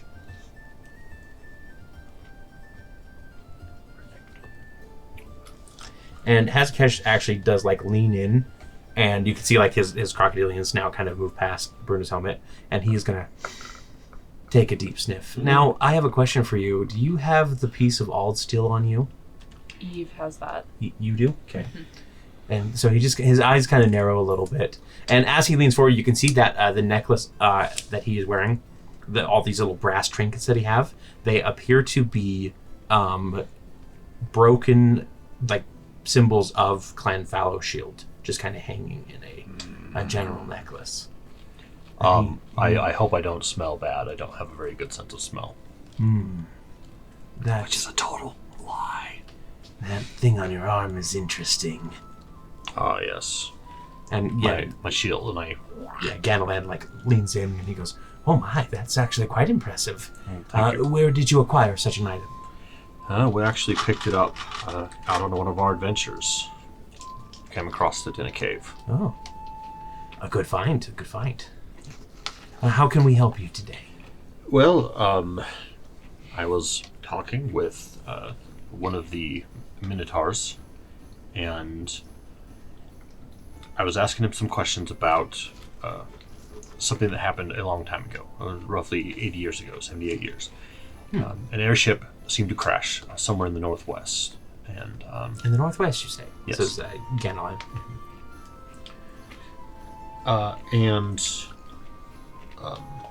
He mentioned to come speak with the trio, that you would be easy to find. I have to admit, you were easy to spot in this crowd of unique individuals. Most of us do stand out, yes. I have some experience with that myself. Yeah, you are a very interesting construct make. Not entirely a construct, if I'm not mistaken. You are correct. Yes, that's a very unique style of being, for sure. Yeah, the armor's mine. I made it myself. Is it a grown armor? Did you attach it and develop it? No, I constructed it and forged it myself, and then it is magically bonded. You can never be too sure unless you ask. So. That's fine. Anyway, back to your question. Yes, and he mentioned that shortly after the what his great grandfather or his grandfather told him, or his father. His father. Did you mean grandfather? Because No. of the age. His father mentioned a shooting star that seemed to come down in that direction, and then shortly thereafter, a trio. I'm assuming it's you three, or possibly maybe your parents or ancestors. So, specifically, he didn't say that this trio was there shortly after. He just said that this trio also came from the northwest, where nothing is. I gotcha. So, take that back. Yeah. Since he said that you have come from that direction, I was wondering if you knew of anything relating to that event. Well, 70, 80 years ago.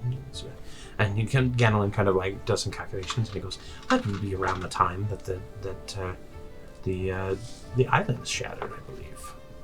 Well, not that the islands shattered, but they shattered into the islands. You're familiar with the shifting. What did I even call it? I can't even remember what I called it. It does. It's not. Not the floating lands or something like that, is it? No. Yeah, I know you have it written down somewhere. I just can't remember what I. It's not on the map. Yeah, it's not listed on the map. It's Yeah. They didn't have a name first.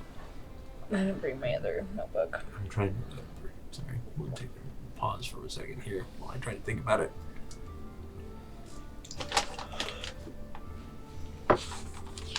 Oh, I remember what it's called.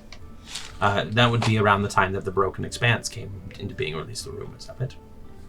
I'm not too familiar with it. I hope to see Shattered Expanse? Broken I Expanse. think broken. Broken Expanse, yeah. Sounds I hope right. to hope to see it someday. No, it's very much real and very defined. And Bruno says, perhaps you shouldn't be discussing that. And Ganelin says, whatever. It's not like he actually has an airship. They came here on foot. Yes. In fact, I'm actually looking for an airship. I believe that the falling star that was seen around that time was an airship that crashed. Well, 70 to 80 years ago, there's very little chance that it's actually still above the swamp at this point. So. But if you are looking for an airship to get to the Broken Expanse, we have recently acquired one. Isn't that correct, Bruna? And she kind of rolls her eyes, and you can't see her roll her eyes, but she shifts her helmet, and she says, "That's your department, not mine." And he goes, "Yes, of course. We recently, as part of this trade agreement with Urgoblath, he's gifted us a ship that they've recently acquired." Oh. Yes. Well, Perhaps you'd be interested in crewing it. We're Yes. always in the look for more. at least possibly temporarily. I would like to see that area. I would have to talk with my companions. Well, once this is all over, if you come to me, and I can arrange for you to join our little expeditions that we take out to the Broken Expanse. They're actually quite pleasant. Now, obviously, we're going there for a reason, but we can discuss all that when the time is right. Absolutely. Where can I find you? Just come to us after the council meeting. At the end of my glaive. Sorry.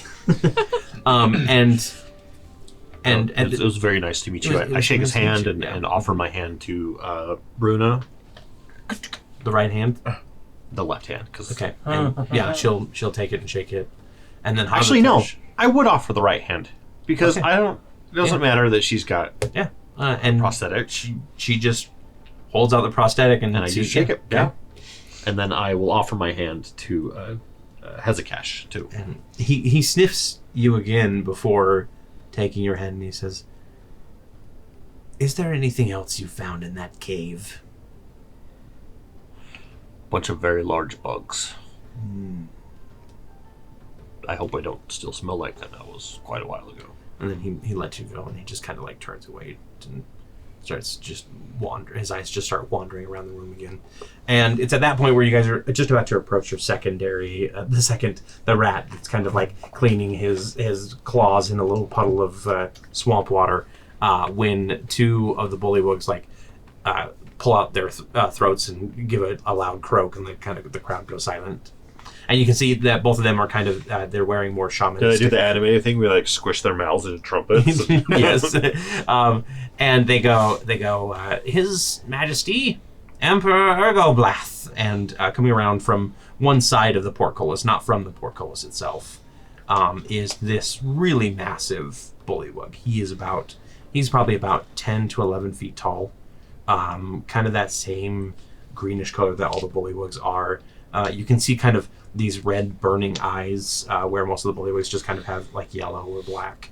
And he runs a long set of claws along the portcullis, and you all hear this kind of huff of air, and he goes, "Hello, my pet. It is so beautiful to see you." Pet. And the portcullis is his pet. He's a little, and you can see that there are all these spikes kind of on his back and everything. He looks like he's a bit more bloated and a bit more dangerous looking than all the other bullywugs.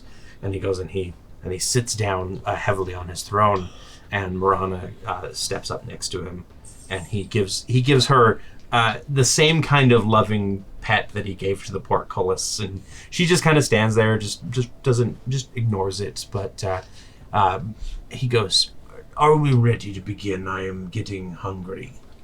And she goes, "Of course, yes. In fact, why don't we start with our first matter of the day? Can we have the representatives of Tobin Falk please step forward with their gift?" I need to pause for a second. Okay. Just because I'm freaking out. Freaking out, man! He's got a pet. He's a sorcerer. It's like Everyone's against us. We're gonna be fed to him. What if we break it and let him kill each other? And I don't know. The Slod seemed to be pretty confident that it could kill everything.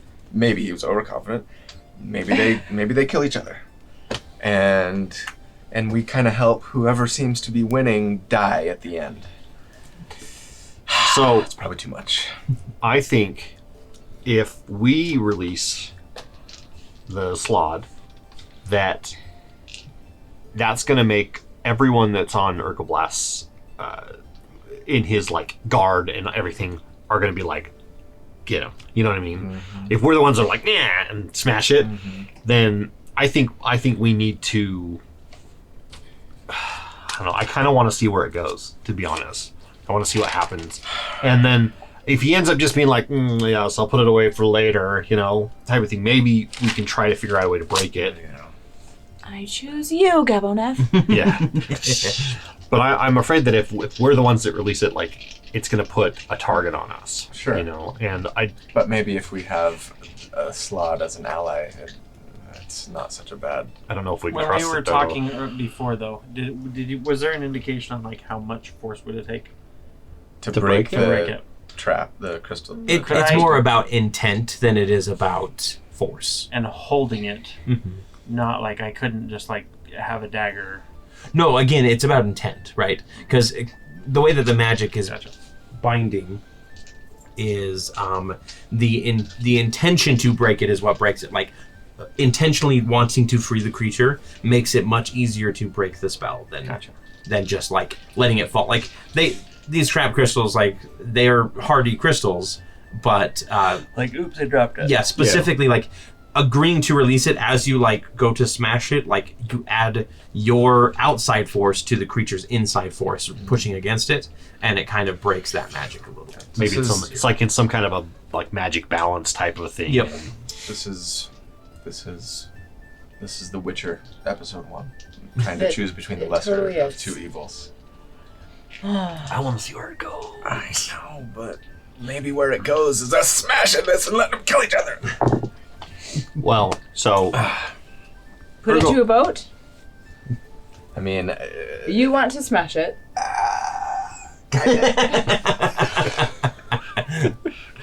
we're all huddled up. Urgoblath's like, no, we're like, come on. be This right is, with you. for those of you at home, the kind of hemming and hawing right now is exactly how Colby picks characters for D&D games. That's true. There's so many to choose from. You want to break it. I mean, Make for I don't know. interesting thing. I I'm don't know. indifferent. I'm filling my pockets with stuff, so. You're indifferent. You're stealing from the harpies. Yeah, I will say that as you so- come away, you do come away 3 necklaces richer. So you can write down 3 necklaces of indeterminate value. of tin. Yes, They're just they're shiny. That's all they care about. They're good for Elemantia, right? Because they're so shiny. Bolts, you don't want to break it. I do not. I don't think we can trust the creature inside any more than we can trust Urgoblath. And I feel like if we release it, A, we're like I said, we're going to get a target on our heads. B, we're going to cause all kinds of crazy mayhem. And I love mayhem, but Cory, I also don't want to die. while they're having this discussion, can I take those 3 necklaces and plant them on other denizens to do a sleight of hand in an attempt to create, like if something goes awry or like if something starts to go sideways, You can yell like, I can they've be got like- your I shinies can walk or over something. and like and whisper to him like, "Isn't that your necklace over there?" You know what I'm saying? Okay. Like, Yeah. can I like roll Yeah. a sneak sleight of hand to see if I can? Yep. What were the groups again? So we've got a lizard folk group, a gnoll group, the minotaurs, and then bullyboys kind of wandering around. One on the null group and one. Do you think I get close enough to the group that?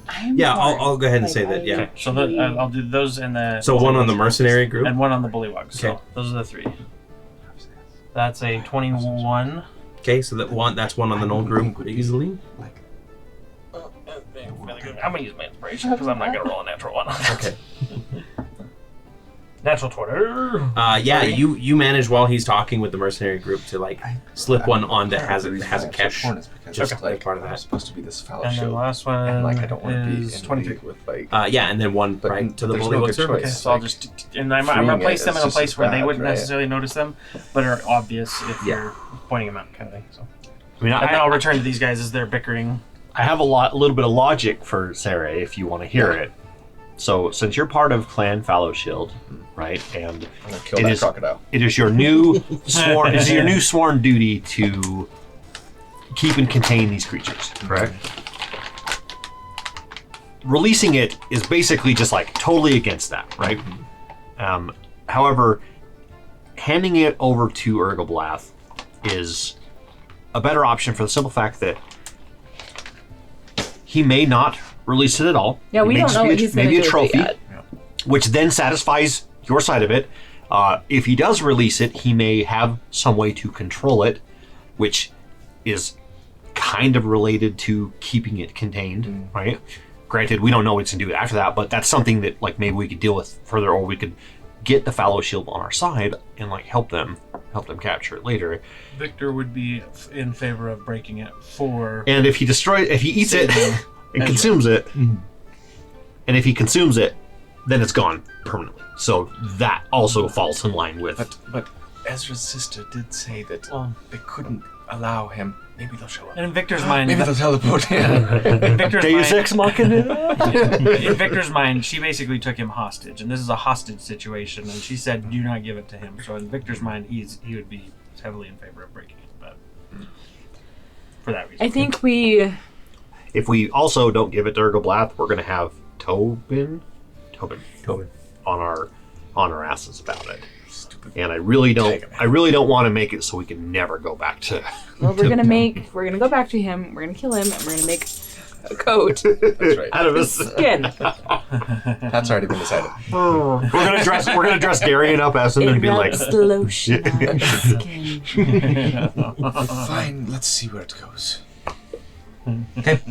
So that was kind of an interesting conversation that you guys had as you're all like slowly approaching that. Like a quick whisper, like, what do we do? We'll say for the sake of the plot that you guys were a lot more concise with your opinions and thoughts. we worked it out beforehand. Yes. So you approach, you step on, like, Marana waves her hand to have you step up onto the. I'm gonna make sure there's no grates or anything we stand on that can be like collapsed They do into a rancor she does pit. specifically have you stand on that stone dais with like the stars and suns in it. Okay. Yeah. Cautiously take a step up. Okay. And she says, "May I present the Wayward Watch, Lord Emperor Urgoblath, messengers of Tobin Falk." And Urgoblath goes, "And where is the other half of Tobin's, well, not Tobin, but this deal?" And Bruna stands up, and she steps up, and she puts her hand up to her chest here in kind of a salute, and she goes, "Lord Aventhi thanks you for your wonderful participation in our deal, and hopes that the conclusion of this matter will settle things, and we can freely go through the skies of Ungol. Well, we'll see as soon as I see this crystal. Bring it forth." This is the anime moment where, like, it shows Sary's face and then it shatters behind it. Yeah. Eyes go all red. There's no crack. Like, Break it. I'll take the casket thing. It's a little, Casket. Yeah. the tiny casket. Tiny casket. Yep. Not a coffin, because coffin lids come all the way off, apparently. Yes. I learned this. Like, That's the difference. that's the difference, is coffin lids come all the way off and caskets don't. I'm gonna step forward with it, and hold it, and then open the lid. And he leans forward, his kind of, his fat rolls kind of like rolling over to themselves, and he goes, "Ah, good. Our hags were running out of material for this plague of ours. You may close that and hand it over." And a couple bullywugs like come. Break the hopping crystal. over. I am serious. We cannot give that to him. It's gonna kill so many people. Eve, would you like to act and do something? You can't really speak without people Eve hearing will you. reach in and release the slab. And Okay. like throw it on the ground. Yeah. So Eve reaches in and grabs it, and Bruna goes to grab it herself, and you just like slam it into the ground, and everybody just kind of goes silent for a moment, and you hear this as this large gray slab comes out, and there's this little chaotic swirl as he brings out a great sword, and he says, "Death to all!" And we're gonna go ahead and we're gonna get into combat here. I'm sorry, we cannot let. No, I agree. It was like strike one, strike two, strike three. Sorry, you're out. Okay, so we'll be right back. There's a lot to set up here, so give me just a few minutes. Whoopsies. And we're back. We're going to start with whoopsies. I think that's perfect. All right, we've got the combat set up, and there's a lot to it. So let's go ahead and get some initiatives as we reveal our fun battle mat for tonight. I rolled a natural one. Dirty 20. It makes sense that Eve, did your action already. I guess. So, Bolt, dirty 20? Dirty 20. Yep. Okay, Eve, what was your total? 2. My character is punching Eve. Why did you do this? Ezra isn't here. Seredan? I'm gonna add an epic die to that one. That's that's better. 17. 17. And Victor? 23. 23.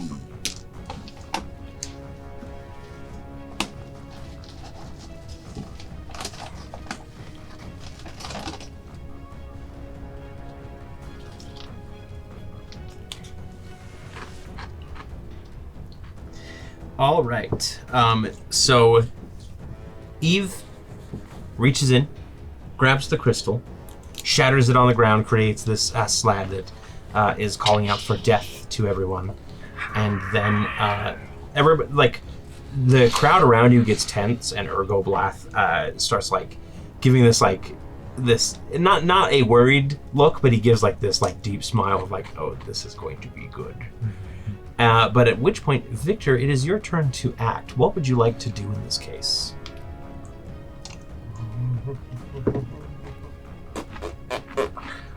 He's a little shocked with what just happened, but he agrees with it, and he's going to try and sow discontent. And wherever, like, the harpies and the other people... for the purpose of this, we're saying that the harpies are kind of up in the air. Okay, no worries. So I'll just be like, now, before we all, we should probably calm down just a little bit. But I noticed your beautiful trinkets. Look, Mr. Crocodile Man, these other people, they've been stealing from you all night, and I thought you should know before we all get killed. Did you plan it on him? Mm-hmm. I thought you should know before we all die. I need to get that off my conscience. I saw it, and I had to say something. With that, I'm going to cast Cordon of Arrows at the big man. At Urgoblath himself. let's see, Cordon of Arrows. So, no, you plant 4 pieces in the ground. Use them. Yeah, and the creature misses. Flies to strike it. First time. No, that is not the one I was thinking of. Never mind. Back up. I was thinking that was the one where you throw in there. Volley. Yeah, volley. The conjure volley was what I was thinking it was. I will reach out and say, If I expect you know what you're doing. I will follow you to the death. and I'm going to give you one of my Shield of Faith. Ooh, what does that It's do? my bonus action, so it's Plus going to 2 raise AC. your AC by 2. Nice. And then I'm going to use my action to throw one of my daggers because I can't use a spell. I'm going to use one of my actions to throw a dagger at one of the little guards in the front here, one of these bullywugs. Okay. So he's going to make attack. I'm going to use Cinderhearth on this. I'm not going to activate the flame stuff on it yet, though. So that's a 25 to hit. 25 will hit. That is going to be 3 damage. Okay. Okay. 3 damage. The thing lets out kind of a as you one of your daggers slams into it. You want to put that dagger out. Add more to the field, please. So there's one there. Each person has one. So right now, that's right. You've Sari given has us- one. We'll go ahead and just consider those in on the person so that Okay. they're following with you. For lack of- We don't have to. That's we don't totally have to fine. have them. So, yes, did the attack, and I'm just gonna basically put my back to everyone else and look out into the room, and just like Death circle. try and make myself as menacing as possible. That's it. Okay.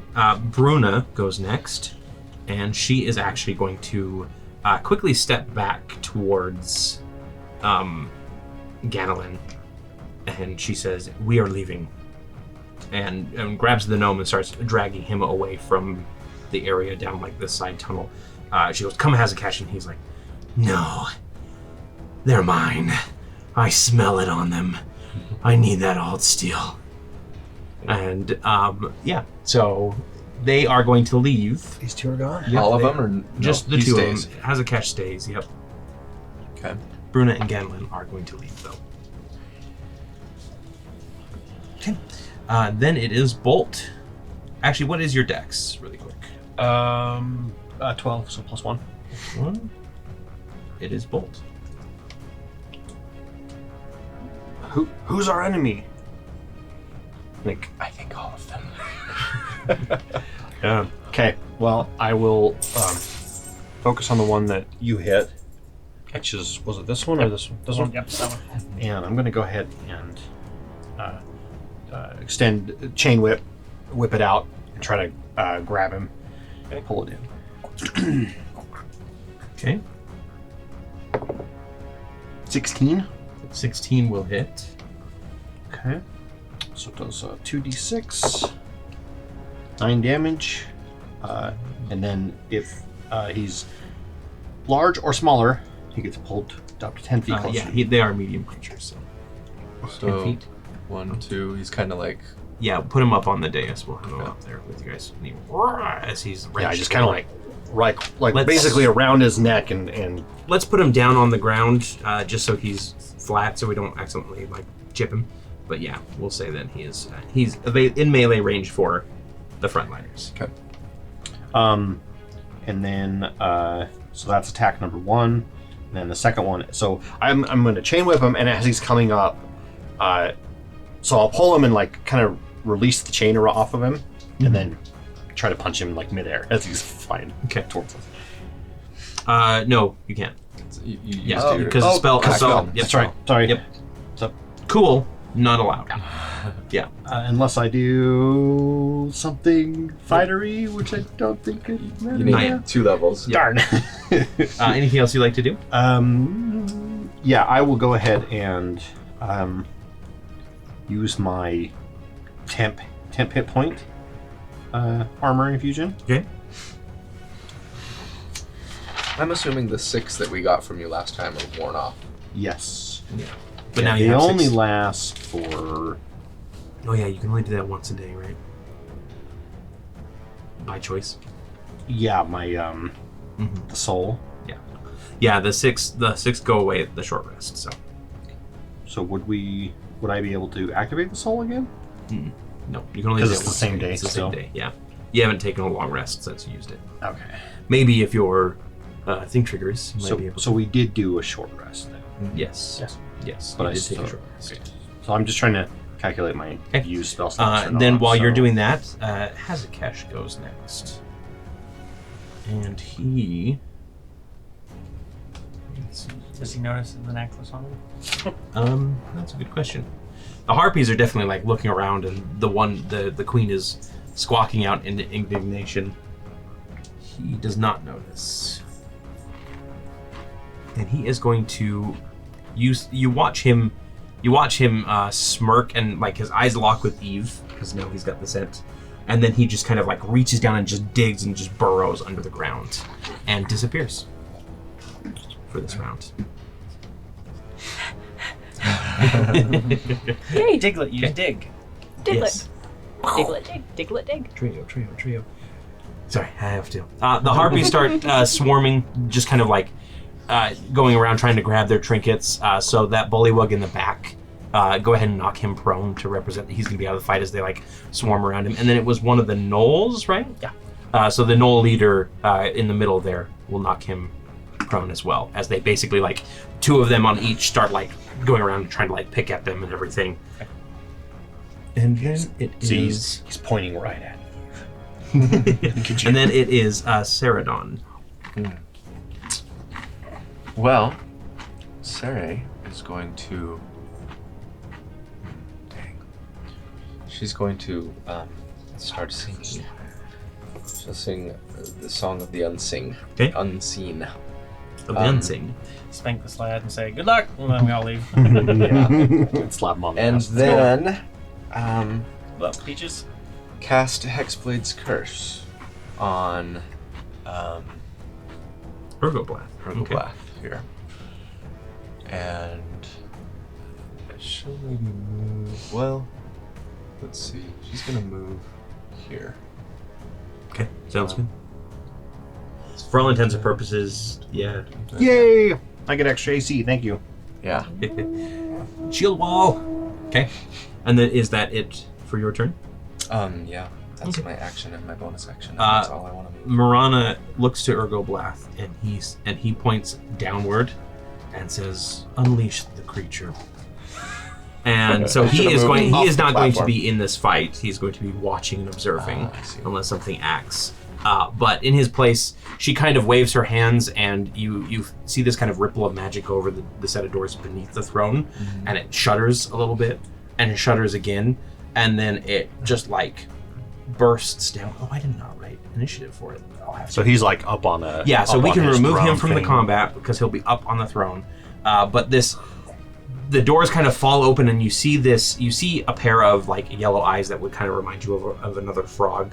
And then a third eye appears, and these green tentacles start pulling this thing out, and a frog hemoth starts crawling out on tentacles and pass it around. Save my Hexblade's Curse for this thing. I just finished painting that today. That's awesome.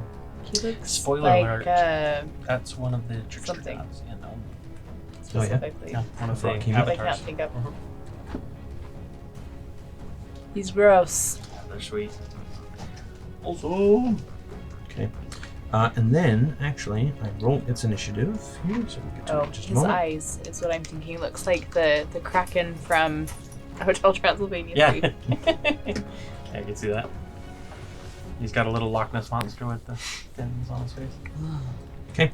And then Geboneth goes, and he is going to lunge forward at this Froghemoth and attack it.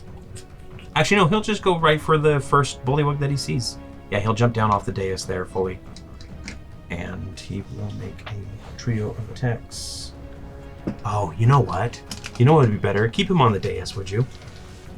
He is going to spin around, and his eyes flash as a fireball erupts in the back corner on the lizard folk and probably the two bullywugs back there and the harpy that's currently attacking that one. What's the... It's 20-foot radius. Yeah, oh yeah. And maybe one of the Minotaurs if he places it right. If he places it further forward, he can Yeah, he definitely wants to hit as many Darian people might as get possible. Probably this then. Okay. Let me see. So the bullywugs will take the full damage here. And the... Yeah, I was like, you have frog legs. And the lizard folk will take the full damage here. Is that a little macabre? Because they're humanoid? I don't know. The harpy will Yeah. only take half damage. You cannot get the Minotaur. Okay. Yeah, and he just kind of like brings his hand down, and this ball of multicolored fire explodes out. And because you summoned him, can you go ahead and roll some damage for me for this? That sounds like fun. What is it? For fireball, it should just be the basic level. So 8d6. 8d6, please. So d6s. Oh, D6. Awesome. If you need more, if you need more, I've got epic dice here too. I've got 1, 2, 3, 4, 5, 6. Okay. You owe me 2 epic dice. All right. 6, 10, 12, 18. Plus 5. You mean? What? You said 12. Oh, that's a 6. I thought it was a 3. I'm sorry. I'll just say over here. 18 plus 5 is 23. 23. Plus 5 is 28. Okay. Plus 1, 29. Plus 5, 34. 34 total Nice. damage. All of the lizard folk are incinerated. Woo! In that ball of fire. Where can we get one of those? We have one. You guys did say that you wanted a fireball party member. For right? now. Welcome to the newest member of the Wayward Watch, the Grace Lad. Gaboneth. We have Yeah, to but constantly that- rein him in. Yep. We're gonna put him on a leash, one of the Let's like see, kid where's the bully? harnesses. Yeah, I love it. No, we're just gonna have you carry him in the bolt Bjorn. Bjorn. Geboneth. No impregnating any of the people in the town. You hear me? So that the standing bullywug is gone. Do you want him? Do you want me to put him right here? Let's put him right there. There's too many. And then, sorry, what was the total damage? 37? 34. 34? Okay. 34.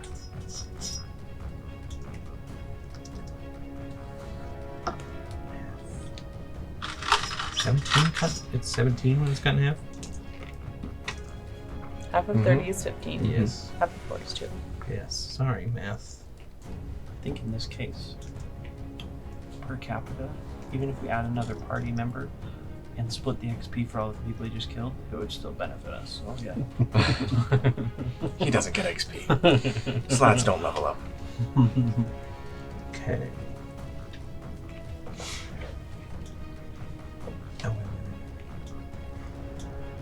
I'm gonna write in my journal tonight, and then Eve did something really bad, Oh, it was so good. but also lots of fun. My apologies, but if he was going to use it to spread the plague to all those innocent people, That's true. And God, empower keep Aventi to talking about do things and At first, no. Victor didn't care as much. He was just kind of like, yeah, he's a bad guy. Like, there's lots of bad people in the world. But then when he was saying like that he was spreading the plague, then he was a little more motivated. And then after his spell, he is going to jump down and just stand next to that bullywug. Did he lick his face really slowly, like, I'm gonna eat you? Yep, he's licking his non-existent frog lips, toad lips, Yeah. slatty lips. Oh, slatty. Then it is the Froghemoth's turn. And how far away is it from the front line here? 5, 10, 15 to the slad, 20, 25 to us. Okay, so it's going to move within 20 feet of you guys. So it has to knock over its own bullywugs. Well, it's within 20 feet here. Oh. And then...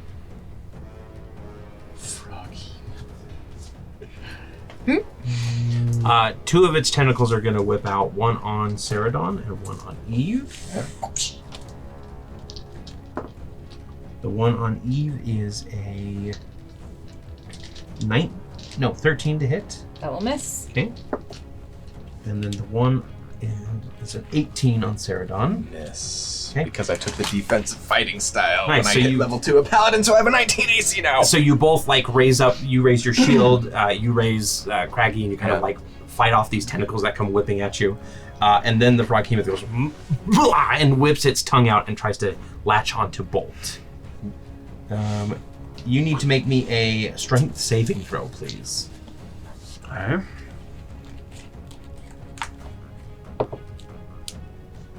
Dirty 20. All right. So the tongue lashes onto your Quicksilver shield, and it kind of pulls you a little bit, and then it just yanks back. It can't quite get a good grip on you, but it looked like it was trying to pull you towards it. It was trying to chain whip you. Yeah, tongue whip. Yeah, tongue whip you. But Okay. not in the fun way. Okay, perfect. And that is its turn. The bullywugs are going to go. We have a couple croakers in the front here. They're gonna croak. All right. The one that's taken some damage is going to give a deep Ruglog is what it's called. And it sings an ode to an elder Froghemoth, not this one. Each bullywug within 30 feet gain 10 temporary hit points. So all of them are just kind of bolstered within 30 feet, which should be, I believe, this first half. 1, 2, that one, probably this one. Yeah. 30, yeah, it barely gets him. And then does it get... Wouldn't get that guy. 30? Yeah. From him? Yeah, is he here? No, he's here, so it'd be 5, 10, 15, 20, 25, 30. Nope. Okay. Yep.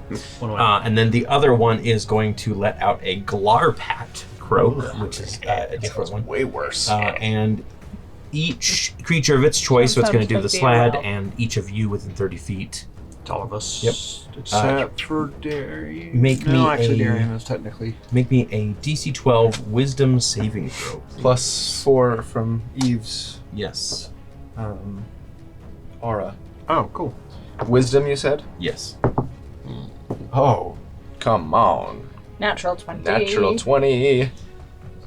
9. And I need to do it for Darian. 11. 9 with the plus 4. With the plus 4. I rolled the 1 on the plus Oh, 4. Darian I rolled a failed. 5 plus my into the modifier. Tyrion failed. So what was it? 9? 11. 11? 20. 20? Dirty 20. Or, I mean, And then- natural 20.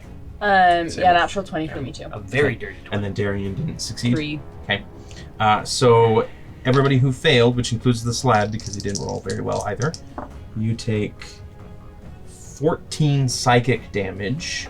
Everybody who did succeed takes 7. And then anyone who failed the saving throw also has disadvantage on Darian's Constitution saving throws until the end of the next turn. He only had Darian lets 14 out a health? shriek. And, yeah, he's not that tough. It's 13. I thought he'd have more. I He's thought he'd just have a like mount. 20 or 30. He's at a level least. 2 spell. Okay, 14 damage. Got it. Sorry, Darian. He just went, nope, nope, nope, nope, nope, nope. He disappeared. Not doing this. not getting into your crap again. You're on your own. He puts his ears down like a scared puppy and backs up But then and just also, turns to any this. of you who failed, you have disadvantage on Constitution saving throws until the end of your next turn. And then the rest of the bullywugs are going to charge at you. All of the knife, or the kind of the ones that have the blades on them. I'm making a concentration check, and I got a 24. Okay. So the bullywugs. Oh, I am so sorry. That bullywug that was on the ground is dead. Oh, because he got. Yep, because he got incinerated. swooped up in the fireball. The rest of the bullywugs are just going to charge at you, leap up onto the dais. How far can they move? They can 30? move. They can move 20 feet, but they can also jump 20 feet. As well as move, or either or? No, just either or. So they can just do both. 20. So this one can get up to Yep. here. This one can get up pretty close. So that one will be right next adjacent to Victor. 20. This one can get up right next to Eve. Okay. This one can get to here. And then that one can jump up next to Seredan. But it is going to enter your threatened area. Yeah, I'll take a reaction attack. Okay.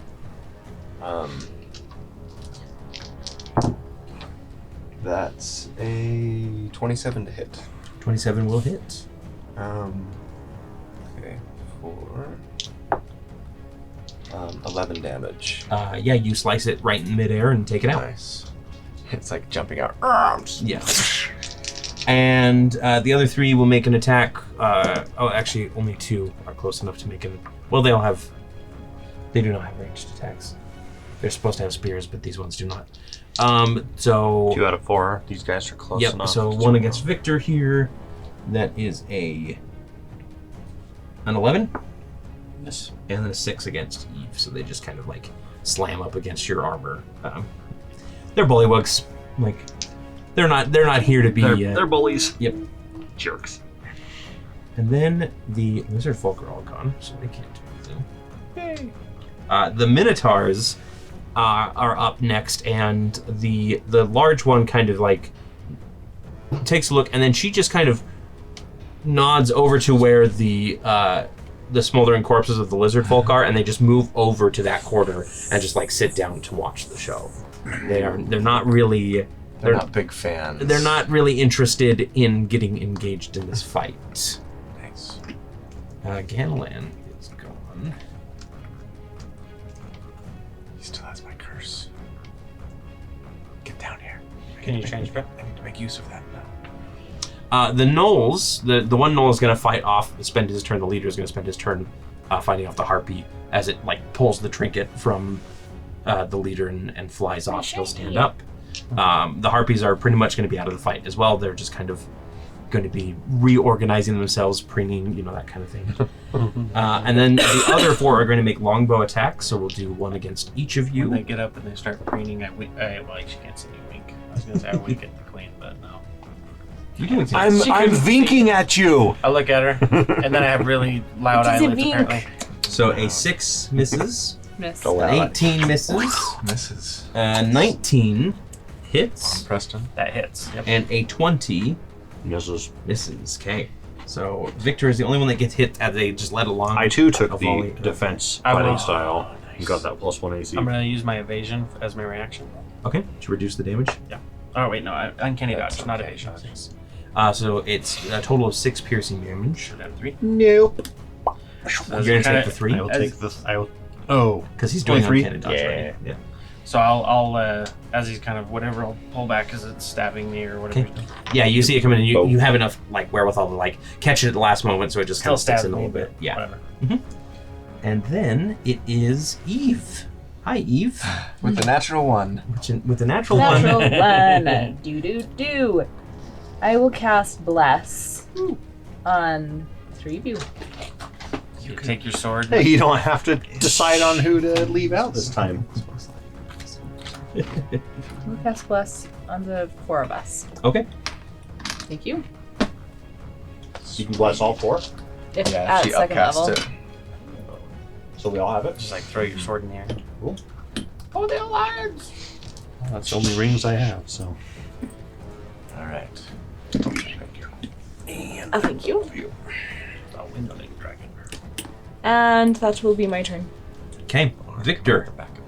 All right. I am going to use my action and I'm going to use one of my performance points to hone the edge of all my blades. Okay. So kind of seeing the dire situation, I'll kind of breathe in, and I want to give this kind of mental command to all my knives and be like,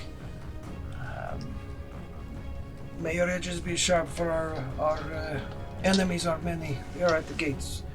and for my bonus action, I'm going to... Hold on, I gotta remember the ones that are specific to... Rogue. Disengage and dash, I think. And hide.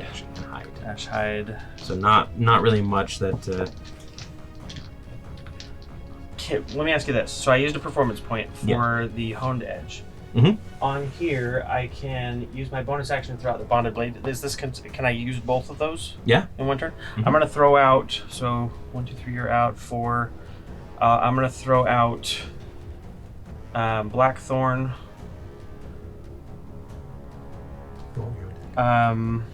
Make sure I got the right ones in here. I'm gonna basically throw 3 out because that's the maximum I can throw, and I'm going to kind of throw them in this vicinity or in front of them. So, or not in front of them, but just like in their space. Sounds good. All right, and then you just stay in that same space. Yep, and I'm just gonna take a defensive posture. Okay, Bolt. I am going to cast Fairy Fire on. I'm going to try to hit the Frog Behemoth and the other 2, but I don't shoot if I can yet. I absolutely can. Nice. I can even do it to avoid the slab, but do not slab. Maybe. Yeah. Yeah, I sure. think so. Sure. I'm not going to care Okay. about the slab. So I can get the 2 bullywugs in front, the Frog Behemoth, and the slab. What do they need to roll? If it fails a dexterity saving throw, which is a 14. The one in the front succeeds. The other bullywug croaker fails. And the slab fails. Let's see what the froggy does. It succeeds. So you've got 2 out of 4 there. Okay. And So so now they are now illuminated. and providing advantage, right? Yep. Okay. Yep. That's it. Any attack roll against. Okay. What else would you like to do? That's it. Okay. Sounds good. That's it, because 5e has terrible bonus actions.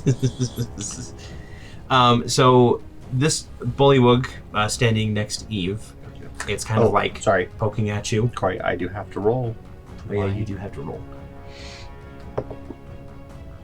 Got it. Okay. So this bullywug is poking at you, and all of a sudden it kind of like lets out a little, and the ground beneath it bursts and sends it flying backwards as Hazakesh comes up from the ground. The one right in front of us? Yep. The one right to the right of Eve. Sorry, to the right of Eve. That guy. Yep. And Hazakesh is there instead now. Comes up. Yeah. Under the If you dais. need to put him, Yeah, down this. Yep. And he is going to lunge at you with some attacks here. The first of which is a 23 to hit. Ooh, just hits. Okay, I'm going to calculate all of these together. Okay, So roll 2d4. the next of which is a Reduce crit. the damage for my blade that's with you. So let's actually, we'll 2d4? do the damage individually. The next one's a crit. Yeah. Next one's a crit. On That's the one. That, second one, I'm reducing with the blade. 1. So the 3, first 4. damage So is going to reduced be by 4 damage. 8. It's reduced by 4. It's just, yeah. And you put So- your bless and your it's +2 to AC, right? For my Yeah. Shield of Faith? Mhm. Okay. So, Did, I was hoping to save unfortunately. you. Thank you, though. so 8 slashing damage for the first attack. Okay. The second attack is that crit. I'll go ahead and... The blade flies around. And so 12 damage for the second attack. that one I use my reaction to. Okay. Take I the kind of 12. reach out and the silver kind of extends and flashes in front of his sword. Okay. Reflects it. Perfect. So that's 12, you said, right? Yep. And then the next one I don't take that? You don't take the 12, no. Okay. So yours is still good. The next one is a 25 to hit. Makes 3 attacks. Yep. He makes 4 attacks. 4 attacks! Okay. So that's 7 damage, and then he's going to try and bite you. So did we took away the... Question, so if it didn't do any damage? So the second one was redirected to Bolt. So you can go ahead and reduce Okay, 4 from so- one of the other damages if you want. Yeah, That's fine. reduce it from someone else. So It'll I'll still be- reduce it from the 7. So that's Okay. 3 then. Yep. And then the bite attack, as he tries to snap his jaws around you, is 18 to hit. That will miss. Okay. Put your shield in his. Do you have a shield? You do, right? Yeah. In his jaws. And your shield, dents with the power of his jaws. How rude! This is a new shield! And then he, rips his jaws away and goes, "Give me the old steel and I will leave." No. Then die. You have to make a concentration. Yes, you will have to make But you have few less, concentration so- checks. We have less. And you have +4 from That's your... an 18. For yourself. Yeah. So you have to make 3 different concentration checks, actually. 7. Plus 4. Plus plus 4. a bunch of stuff. Yeah. I'm good. Okay. Last one. Oh, natural 1. Roll So- your- roll No, your- so what is the total? Yeah, roll your bless for that. 2. 2 plus 4, so 6, 7. 7. And you 7 took plus how your much? constitution. What's your constitution saving throw? 4 or 5. Well, it's plus 7 total. That includes your aura. Con is plus 2. So yeah, you got a 10. Okay. Which is good enough. Which is Because good the enough. damage wasn't higher than... So even if you Yep. get a natural 1, as long as you As- only need a 10 or better, if it's Yep. big damage, right? You have to roll half. Oh, of and what I'm sorry, damage you is. only took damage 2 times, not 3, because Bolt took one of them for you. Oh. Bolt, I think you have to make a concentration check. You're very Not on fire. a reaction, I don't think. It's whenever you take damage. Yeah. Oh, is it? Yep. Okay. 12 Yeah, you're fine. plus whatever. Yep. Good. Okay. Then it is... The Harpies are just going to sit and wait. They are perfectly fine preening. Seredan. Okay. Sarah sees Crocodile Man attacking Eve and also notices the fallow shield. Uh-huh. Yeah, Um, they go jingling around as he's swiping at And it. she screams and steps up and says, "Clan Fellowshield sends its regards!" And makes some attacks. Okay. I wish that I had Hexblade's Curse on him, because that would have been crit. Okay, so the first attack is a 28 to hit. 28 will hit. Okay. And that is for 9 damage. Okay. Second attack is 19 plus, so 27 to hit. That'll hit. For 11 damage. Sorry, only one of them. Fairy fire quick. This guy. Yep. No, the other. And then the slab is as well. And then third, and then butt action. butt action is dang it, no crits. So that's a 25 to 27 to hit. 27 will. Okay. And I am going to use a smite Ooh. with this. Yeah, again, you've been practicing and learning from Yeah. the choir on their lighter side, and you've been tapping into that power that the first time that you fought Aventi, that in that started trial, to- you feel that same righteous fury flow through you, and this white, harmonious light slashes with the butt of your glaive. Nice. Yeah, she's just. Butt action! Yeah, it's literally just Hallelujah! it's Hallelujah! Yep. Yes. That's for 16 damage. 16. And that's it. It's my turn. So I'm gonna mark off this space there. Okay. After that, it is Geboneth. Geboneth kind of shakes himself and regains a few hit points that he had lost. And then he is going to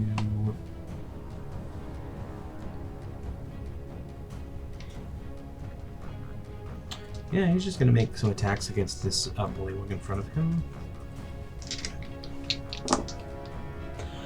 One of which is a crit, so that's Nice.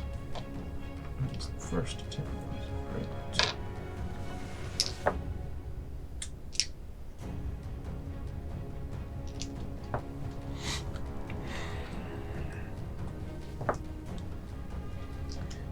Yeah, with all the other stuff that you've done to that one, he takes out that shaman.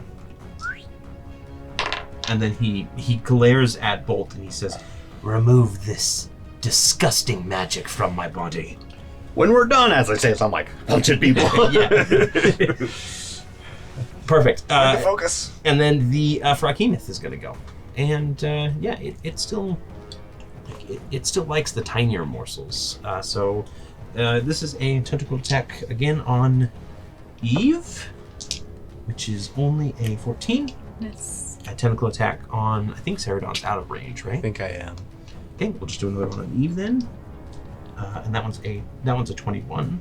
Miss. 21 misses you? Because of his. His Oh, thing. that's right. That's right. And then Bolt. The tongue comes lashing out at you again. Give me another strength saving throw, would you? I can't be tasty. Tastes like battery acid.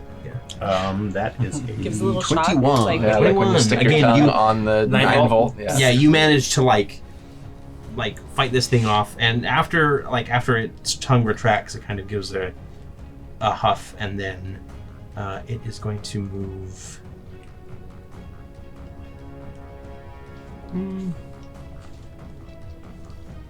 Actually, it can't really move anywhere. It's just gonna stay right where it is, I think. Actually, move it up like 10 feet, or up to the dais itself. Right up to the. Just start to loom over you guys.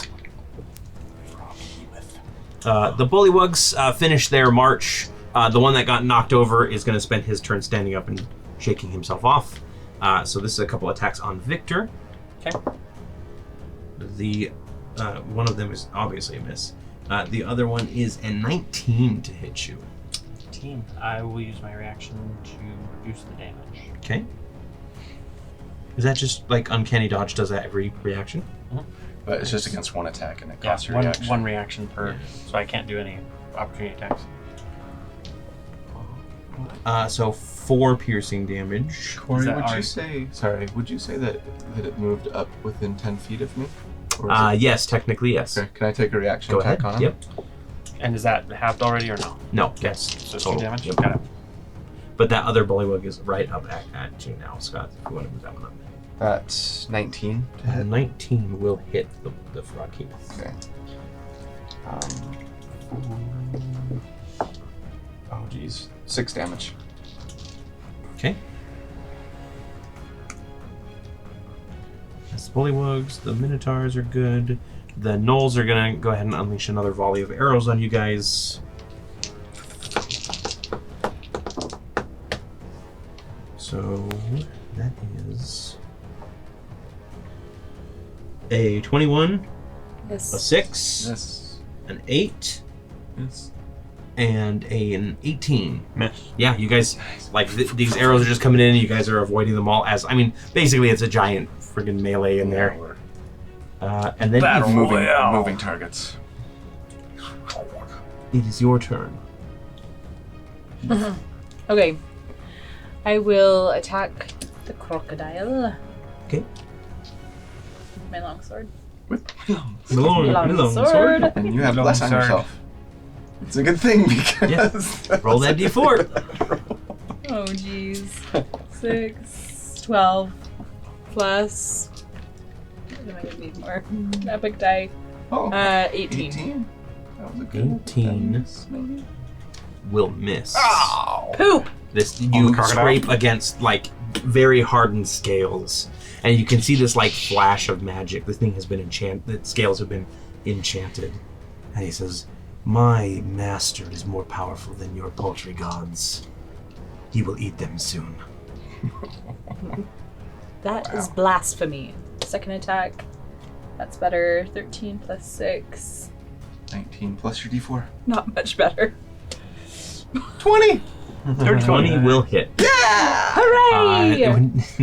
I think with blasphemy, would you like to pour some smite on Absolutely. Wait, for what? What are you rolling a 6? Oh, yeah. Why am I rolling 6? there? Just for fun. Just for fun. Uh-huh. Just to get that one out of 6. your system. Plus 3 plus smite. Smite the bastard. What do I roll for smite? It's 2d8 Thank you. if you use a first level spell. So sorry, what was that? So you I rolled did- a 6. So that's 12. No, sorry, what's your strength? Woof. It was 9 Plus 3. damage. Okay, 9 so 9. damage. Thank Yep. you. Bah. Late night math. Plus another 5. Plus 4. 18. There we go. 18. Okay. Let's see. And I think you need to say, eat this, after he says, my master will eat this. Yes. Yes. What I meant to say was, eat this! yeah, You blasphemous, it kind of rocks him scaly, back a little horrible being that needs some lotion. You bit. hear Work on your puns. Victor audibly gasps at the mean language he's hearing. And it is Victor's turn as well. Okay. I will kind of ready I'm already ready, but I'm gonna kind of pull down and I'm gonna say, Blackthorn, Sandman, Snarl, come home. And I'm gonna pull those 3 into the bullywugs. Okay. They're all empowered, so it's not 1d4, it's 2d4 per. Okay. They need to make a DC dexterity save of 13. 13. Or be hit by the 2d4. That's a pair of failures. Okay. So that's going to be, for the first one, he gets hit by 2 of them. So that's going to be 4d4. I'll just roll it at the same time. 8 damage for him. Okay. And not within... that's fine. I don't think that applies to sneak attack to that anyway. So the other one is 2d4. Okay. I rolled the ones on both. 2 2. Okay. for him. Yep, so those come slicing back, hitting these bullywugs. They kind of stumble forward. You still have your action, my I friend. will tell you the steps. You're not very good at this dance. And I'm going to throw one of... I'm going to kind of reach back. I'm going to grab one of those tree... the steel wind tree or whatever. Mm-hmm. And I'm going to throw it down at the feet of Doc Croc and cast...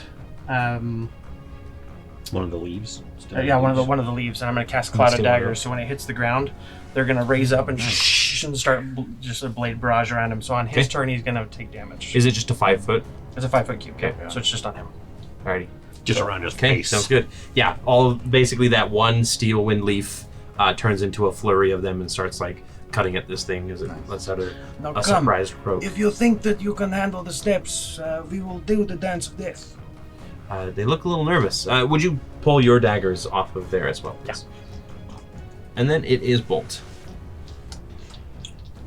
I'm just gonna try to keep the bullywug, or not the bullywug, the frog hemoth occupied, and I'm just gonna try to punch him right in one of his 3 eyes. Okay.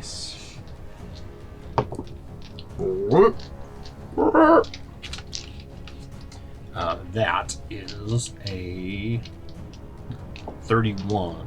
21. Try not 31. 21. So, Colby had a moment of panic, like, what did I miss in my optimizing? like 22, technically. Yes, that will hit.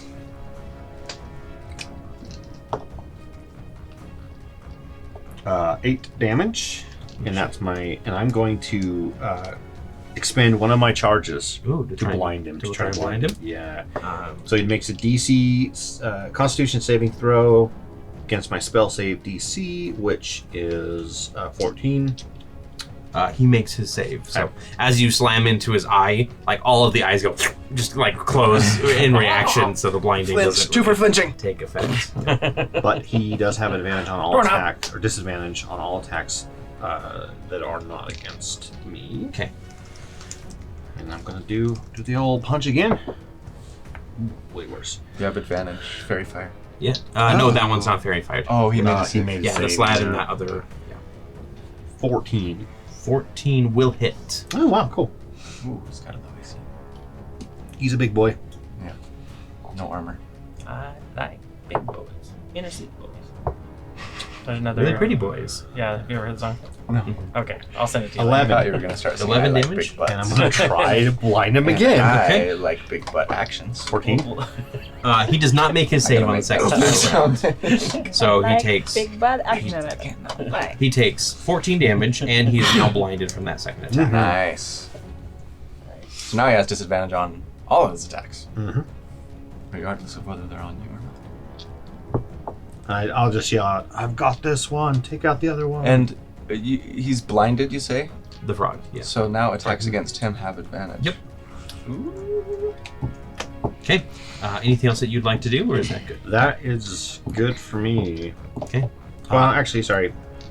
Nope, I do take that back. I have one last use of my guardian armor. I will give myself 6 more temporary hit points Okay, as perfect. a bonus action.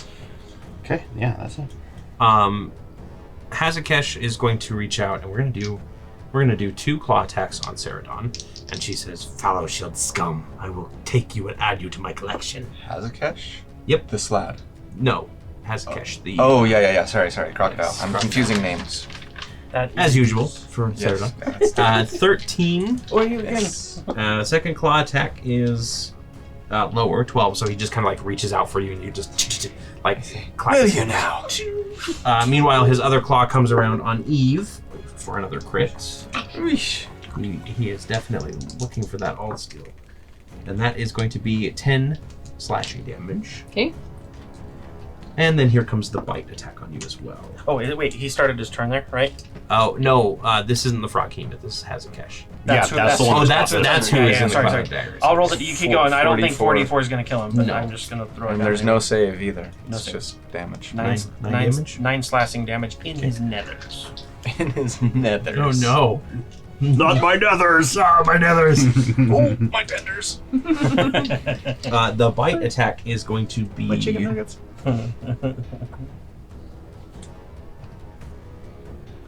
20... Can you reduce the damage at all for that 22. crit against her?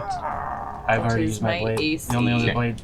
Can you use... um, Can you use an epic die to, like, reduce an enemy attack? no, for the epic die, it's just Question. on rolls. Yeah. Question. So, at my turn, it was top of the round, right? So I have my reaction back? Yes. Okay.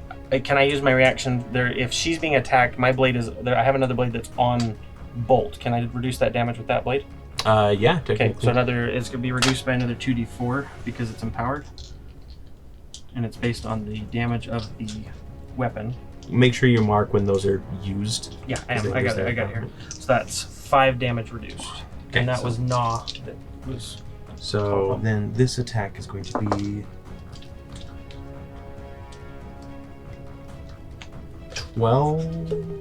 17 piercing damage, reduced by Minus 5. So so 12. Okay. And then it kind of looks around at the situation, and Hazakesh realizes that he might be in a pit over his head. So he is going to try and burrow away. Can I opportunity attack? Yep. So you two will get an opportunity to attack Eve and Seredan. Yeah, you. Crit! All right. Oh, I'm gonna kill him. I doubt I got him. What was Well, let's see. I get blessed too, right? Yep. No. Now it doesn't say here that I use my reaction to do that, I rolled 5. right? For the blade. So do I get one? So it would be 12. Are you 5 feet? What does it specifically It says when say? a creature is within 5 feet of the blade is hit with a melee range attack, you can choose to have the blade flash into motion and deflect part of the blow, reducing the damage by the weapon damage dice. Then the blade returns to you. Doesn't say anything about. Or is that over? I don't know. I'd like that seems like that should be a reaction, but no, like it won't be a reaction. Are you within 5 feet of Hazakesh? I don't know. Am I? I don't believe you are. I think he is. It's just kind of off. Yeah. Go ahead and make your attack too. He would be like right there. Does he... But his blade was on me, so, and I'm not within 5 feet of Hezekiah. I'm 10 feet away.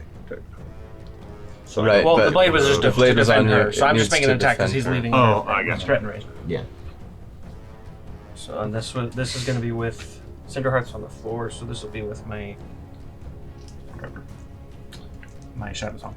How bloodied does he look? Can I tell? I'm not going to give you that information. fine. In that case, I'm just going to blow him up. 6. And if I go overkill, 6 so- damage? Sorry, 16 to hit. Oh, 16 will miss. I'll put some epic dice, so that will be 20 to hit. 20 will hit.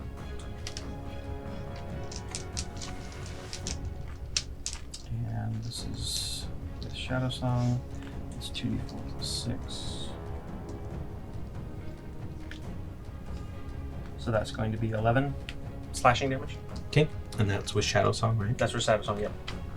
Because Cinderhearth's front.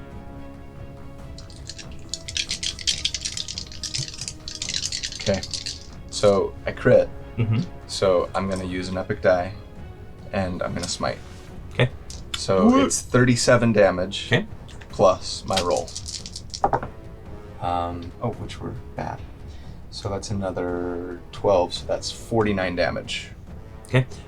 So Victor, If it helps, he's also within 5 feet, so I get sneak attack on that, right? on a reaction, Do I get sneak attack on Yeah, that? if it's an attack's an attack, you can add sneak attack. don't worry about it. Yeah, it'd just be another 18. So I'm just making sure if where it's like So- Uno Mas, I just want to push it over the edge so that Sarah can. So he looks around and he starts trying to like dig his way through. Victor, like he reaches one of his hands down and Shadow Song stabs right through it, and he lets out a hiss. And he looks up and he blocks Eve's sword and he gives you this look like I'm gonna come in for another bite now that you're exposed. And all of a sudden, Seredan just comes down with the glaive and stabs it right through his head. And he lets out a squelch and just collapses to the ground. Just imagine that sound. You know the sound that crocodiles make when they vibrate? It's like that, like a I slow. can't say I do know that sound. And I hope to never know They're it. chortle. Yeah, it's pretty cool. So that is Hazakesh gone. Yeah. Seredan, it is your turn. Gonzakesh. Okay. That's a catch. All right. Mm. So she's gonna. Didn't you take an attack on the Froghemoth? But it was. Yes, I did. I'm going to allow this, but I'm giving myself 3 epic dice in Okay. exchange. I forgot. Reactions don't reset at the top of the round. Yep. They reset on Yep. my turn. Person's turn, yeah. Okay. Sorry. Nope. I apologize. It's fine. It was cool enough. Rule of cool will last, but I will take some epic dice in Okay. exchange. Okay, so Sarah's gonna step up beside Bolt again, and this time, am I within 10 feet? Yes, you Okay. are. I'm gonna attack that guy, that shaman dude, and that's a 27 to hit. That'll hit. For You get advantage on that. 16 damage. Yeah, I do anyway because I got my song of the unseen going. Second attack is. Sorry, how much damage on the first one? It was. 27? No. It was less than that. It was 7? No. 17? I think it was 17. 17. It's something with a 7. Yeah, I heard 7. Yeah. Okay, 17. Second attack was higher to hit. Okay. And the damage is 15. 15. Okay. And butt action is 29. Yep. You only need 1 hit point for that. Okay. So just a trio of attacks just slice right through that bullywug. Shaman. And that's my turn. Okay. So after Seredan, it's Geboneth, who's going to regain a little bit of HP. And then he's going to make a trio of attacks on the Froghemoth. So let's get a d20 plus 7 from Eve, Seredan, and Victor. So that's 26. 26 will hit. Roll me 1d6 plus 3. I'm sorry, you said attacks Yep. on. 1 attack, yep. 8. Just 1 attack from the slot, not from you. Oh, got it. So 18. not with advantage or no? The slot does get advantage because Oh, Oh, he's this thing is blind. blinded, yep. So you can let roll me to roll again try to and... see if I crit. Nope. Yeesh. I rolled a 9. I don't know what it's Plus 7. plus 16 then. That'll hit. Okay. So roll me 1d10. And then 23. 23. Roll me 2d6 and add 3 for both. 9, 12. Total with plus 3. You said yours was 7? 8. 8. So that's 20. And then Victor. 2d6 plus 3? 2d6 plus 3. 6 total. 6 total. 26. Okay. Yeah, and he just starts like ripping into this froghemoth. And you rolled with advantage as well. Yeah. Okay. First one was a whatever it was. Just making sure. And then Last one was a the 4. froghemoth is going to try and the tentacles lash out on just random. We'll say one on the slad, which is with disadvantage, so it misses. And then one on. Actually counters out. Oh, okay. Yeah. Well, it didn't do any better. One on Eve, It's a fairy fire lay. which is only 18, and then it's just going to try and tongue Seredan this time. Strength saving throw. Strength saving throw. Yes. Okay. Plus 4 because Eve. Right. So Plus your that's a bless. 13. 13. That is not a success. So it's going to pull you right up to it, Okay. and then it makes a bite attack against you to try and swallow you whole. Hooray! Hooray! With disadvantage. Yes, it does have disadvantage. Right. Actually, let's see here. Was that tongue sense or whatever? Grapple sense. Square. Blah. It is. No, it doesn't restrain you. It just pulls you towards it. So this is a 23 to hit. That hits. Okay. I'm going down. Oh no. Down the gullet. So you take. Okay, Drax. Yeah. Exactly. I'm going to kill it from the inside. You take 28 piercing damage, and because you are a medium or smaller creature, you are swallowed. You are blinded and restrained. Okay. You have total cover against attacks and other effects outside the froghemoth. And then at the start of your turn, you'll take some acid damage as it starts to digest you over 1,000 years. Okay. And then, there are other rules for getting out of it and it regurgitating you. But we'll get to that. I essentially have to kill it. It has to die for me to get out. Is that right? or do There enough are damage in one. there are certain it's like 20 damage in one round. Okay. Was your standard, so But I am restrained, Yep, so I have so- advantage and then disadvantage. So Seredan like stabs down and comes up and just like wipes something out, and there's just like this moment where your hair is flowing, not this side, the other side of the hair is flowing, and Eve, you're actually watching and you're just like, wow, like impressive fighting style. And she looks at you and you notice Eve like staring at you, and you're like. And then all of a sudden, you are yanked sideways. The tongue comes from off stage like a big hook. Yes. Pulls you in, and it just goes, chomps you and swallows you. Oh, that's freaky. So let's just go ahead and remove Seredan from the battlefield for now. I need to make a concentration check Yes, you do. on my Song of the Unseen. It was 20. How much damage was 28. it? 28? 28. So that's a 14 that I need to make. And you are not within 10 feet.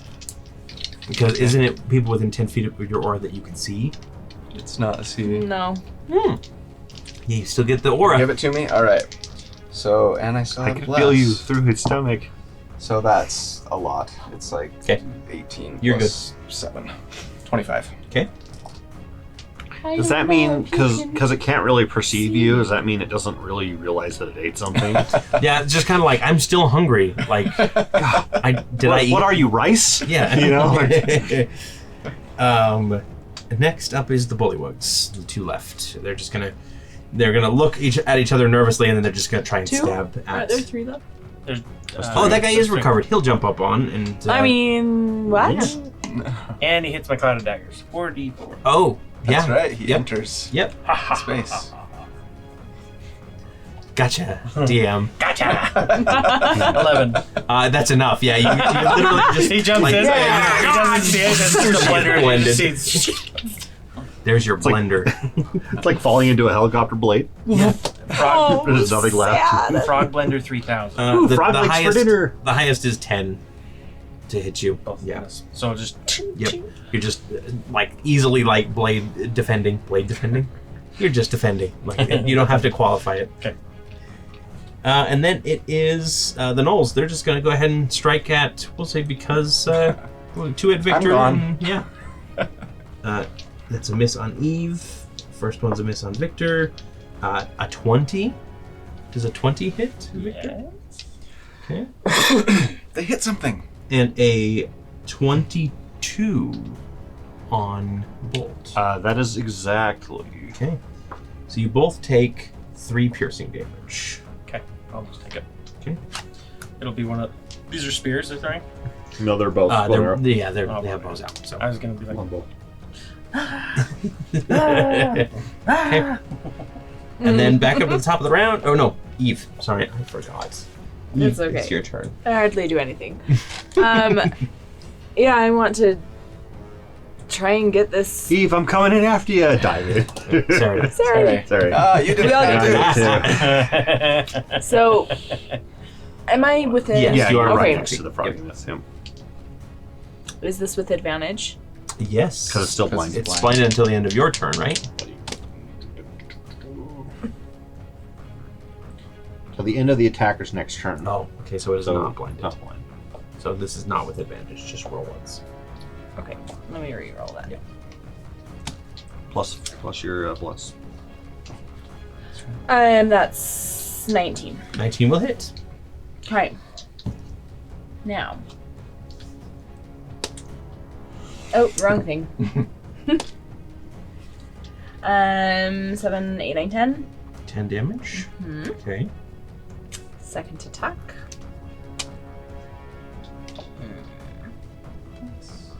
Oh, bless, yeah. 12. 15. 15 will hit. Oh, sorry. Yep. Oh, my goodness. no. Where'd it go? That's embarrassing. How embarrassing. There you, yeah, it's, oh, you're so close. There you go. That one that got touched by my foot is going deep in the bag for later. Can't wait. All the I'll germs be die. surprised whoever gets it. For Hope it doesn't end up in Preston's cup. 11. Can you smite 11 it at all now? damage. Still? magically delicious. Can you do smite at all, or is it Yes, used up? and If you that's want to. smite. Yeah, if you want to add Because smite if in you there. can try to get enough damage. That was already 21 damage in one turn. Oh. So, okay. so it will regurgitate at this point. If you Oh, want to. okay. But if you want to pour smite on, you can. Let's hold off. Okay. So you slash it, and it kind of goes. No, something doesn't feel right about what it ate, and it's going to spit. It's 10 feet, and we're going to do it behind the froghemoth. It's going to like spin around really quick and blah. So it's 10 feet away from the froghemoth itself. So. Yep. Okay. And it's just going to stay right there. Like it just kind of like quickly blah, and spits you out. And so you hit the ground, like you're laying on the ground covered in frog slime, and still like you're muttering your song and letting it like. I'm in my happy place. Please forget me. Okay. And then it is top of the round with Victor. All right. It seems you guys do not know the way to do this, and I want to see if I can do like some kind of aerial banshee smooking. No, don't go away from me. Why? I get my AC from you and EP next to me. I'll act like Do what you want. Don't listen to him. You don't have to do what I say. And Unless you know I it's good for will. you. What? Actually, yeah, I am gonna go over here, and I want to say, you see, when you make the steps, you got to go like this, and I want to use my shove attack and kick him with my foot, and try and kick him into my bleed cloud of daggers. All right. So I'm gonna use my -1 strength. Your strength score. But it's an 18 minus 1, so that's 17 Okay. let's against see what its his- athletics or strength. It rolled a 10, so it is shoved into the cloud of daggers. 44 damage. Which actually puts it probably right next to. Right next to. Yep. 10. Yeah, it's shredded. Nice. More guts and stuff flies everywhere. It's probably a little bit getting on. No, actually, no. The daggers are preventing it. The blades are like preventing it from keeping it hitting. inside. Yeah, from hitting the. And all right, I'll so look to that's the last one and say, and what would this be? Would you like what I have on your tombstone? so technically you made an attack. Uh-huh. You could make a bonus attack if you'd like It's fair. with an Bonus offhand. attack. like we've done offhand with. You just don't get to add your I've never done dexterity that, so I guess I'll do it. I'll use damage. It's a no proficient. What, like I rolled proficiency Add your normally. proficiency and your dex to hit. So that's 24. That'll but hit. just not. You don't add So your it's dex just to 1d4. damage. Yep, just 1d4. And that'll be for 1 damage. One. That's all that you needed. Okay. So I'm you gonna- just slice the other ones. It lets out I'm like gonna a surprise croak, but it does it like it just goes and then because you cut the sack. Yeah. It's like a whoopee cushion. Okay. So that is that, and Bolt, it is your turn. Unless Victor, you would like to continue your move. Do I need to take a full action to release my cloud of daggers? No. I'll leave it up You for can now, drop 'cause these guys are still concentration. here. So I'll just leave it up for now. If these guys are still But here. did you want to move a little closer to help both? Oh yeah, I guess I have movement still. 15, 20, so I move that. Yeah. Okay. So you'll technically On your be- left. Thanks. And I'm just gonna double attack. Okay. Let me just roll twice. Yep. Just roll twice. That's a crit on 1. Yeah. Nice. And 19 plus 4 on the other. So That'll hit. 23. Yep. So crit trigger. So crit would be max damage. Yep. Plus another roll. Plus another roll. Ooh. So 12 plus 11. 23 damage for the first one. Nice. For the second one, another max damage. 12. Oh, Nice. Okay. Yeah, you just a couple quick blows on this Rakhemoth, kind of sending it really Yep. backwards. Then it is Seredan. Okay.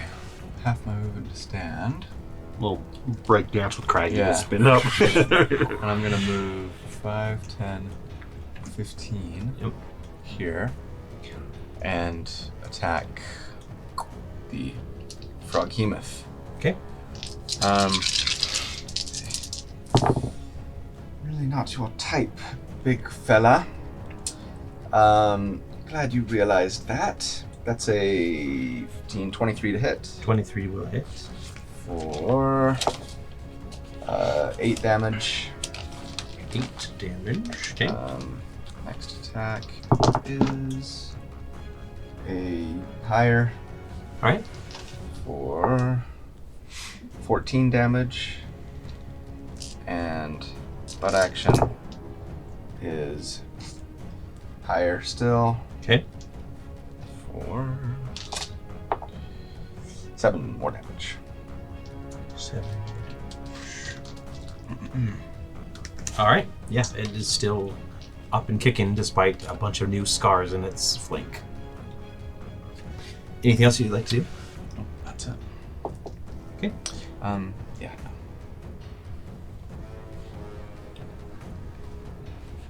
Gilboneth goes next. And he looks around, he goes, "That was fun. I appreciate that." And then he's going to plane shift away. I don't get an opportunity to attack on a plane shift, do I? Nope. Okay. But he Since my actually turn, will it's hold fine. out a hand to you and he'll say, "Would you like to join me?" No thank you, but don't be surprised if I and or my clan don't find you later and put you back inside of a prism. Yeah, I'm looking Until forward then, thanks for your help. to it. Yep, and then he just disappears. Ta-ta for now. I can just drop concentration now since none of the things that had fairy fire not Correct, are yeah. around anymore. Yep. And then it is the Froghemoth's turn. Or I could continue concentrating. I wonder if there's a range on how far plane shifts, and I'm like, no, you can't. You're a stop blood this. hunter. You can Gonna know exactly sparkle. where he went. So this will be an attack with disadvantage on Victor.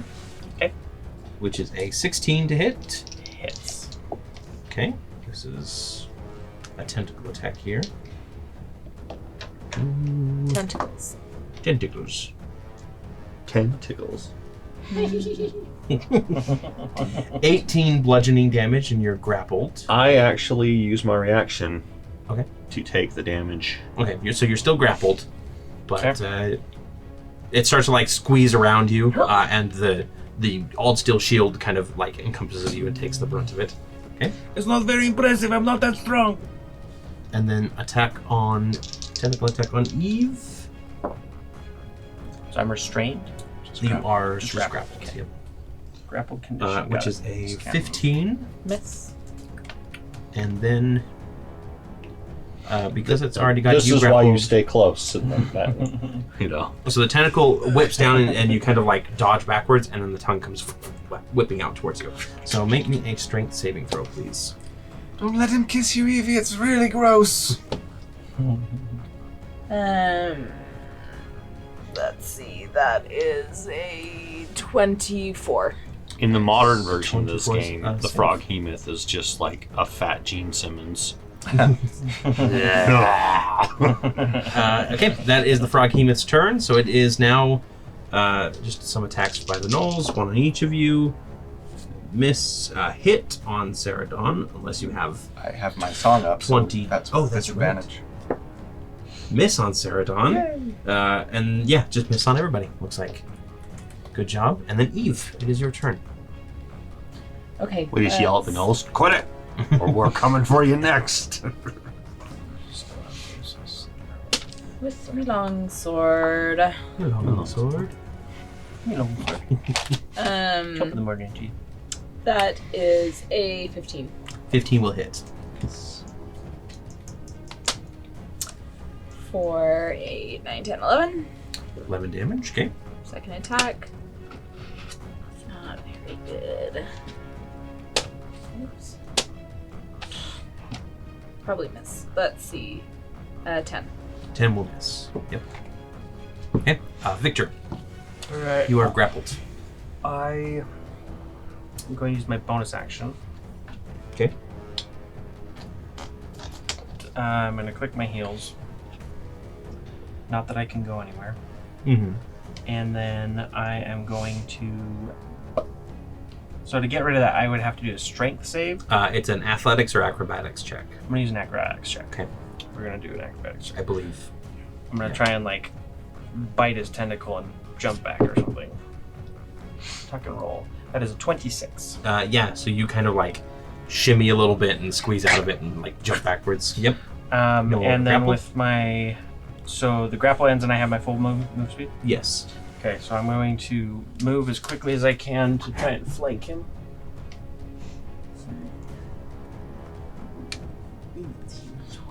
Okay, yeah, you flank him. That's actions. If you get next to Sarai, do you get sneak attack damage? He has. Yeah, I already have it when he's When there. you're flanking. He just has to be within 5 And that was feet my of him. action to break free. Mm-hmm. Use my bonus action. That's it. Okay. Then it is Bolt. It's not Eve after. Mm-mm, it's you. Who's last? 2 attacks again. Okay. Ooh, well, I got all my good ones out. on that one. Did the Knolls go last time? Yes. Or are they, Yeah, okay. they did. They all missed. So the first one is a 11. That's a miss. And the second one is a 16. 16 will hit. Seredan, you can go ahead and start rolling your attacks as well.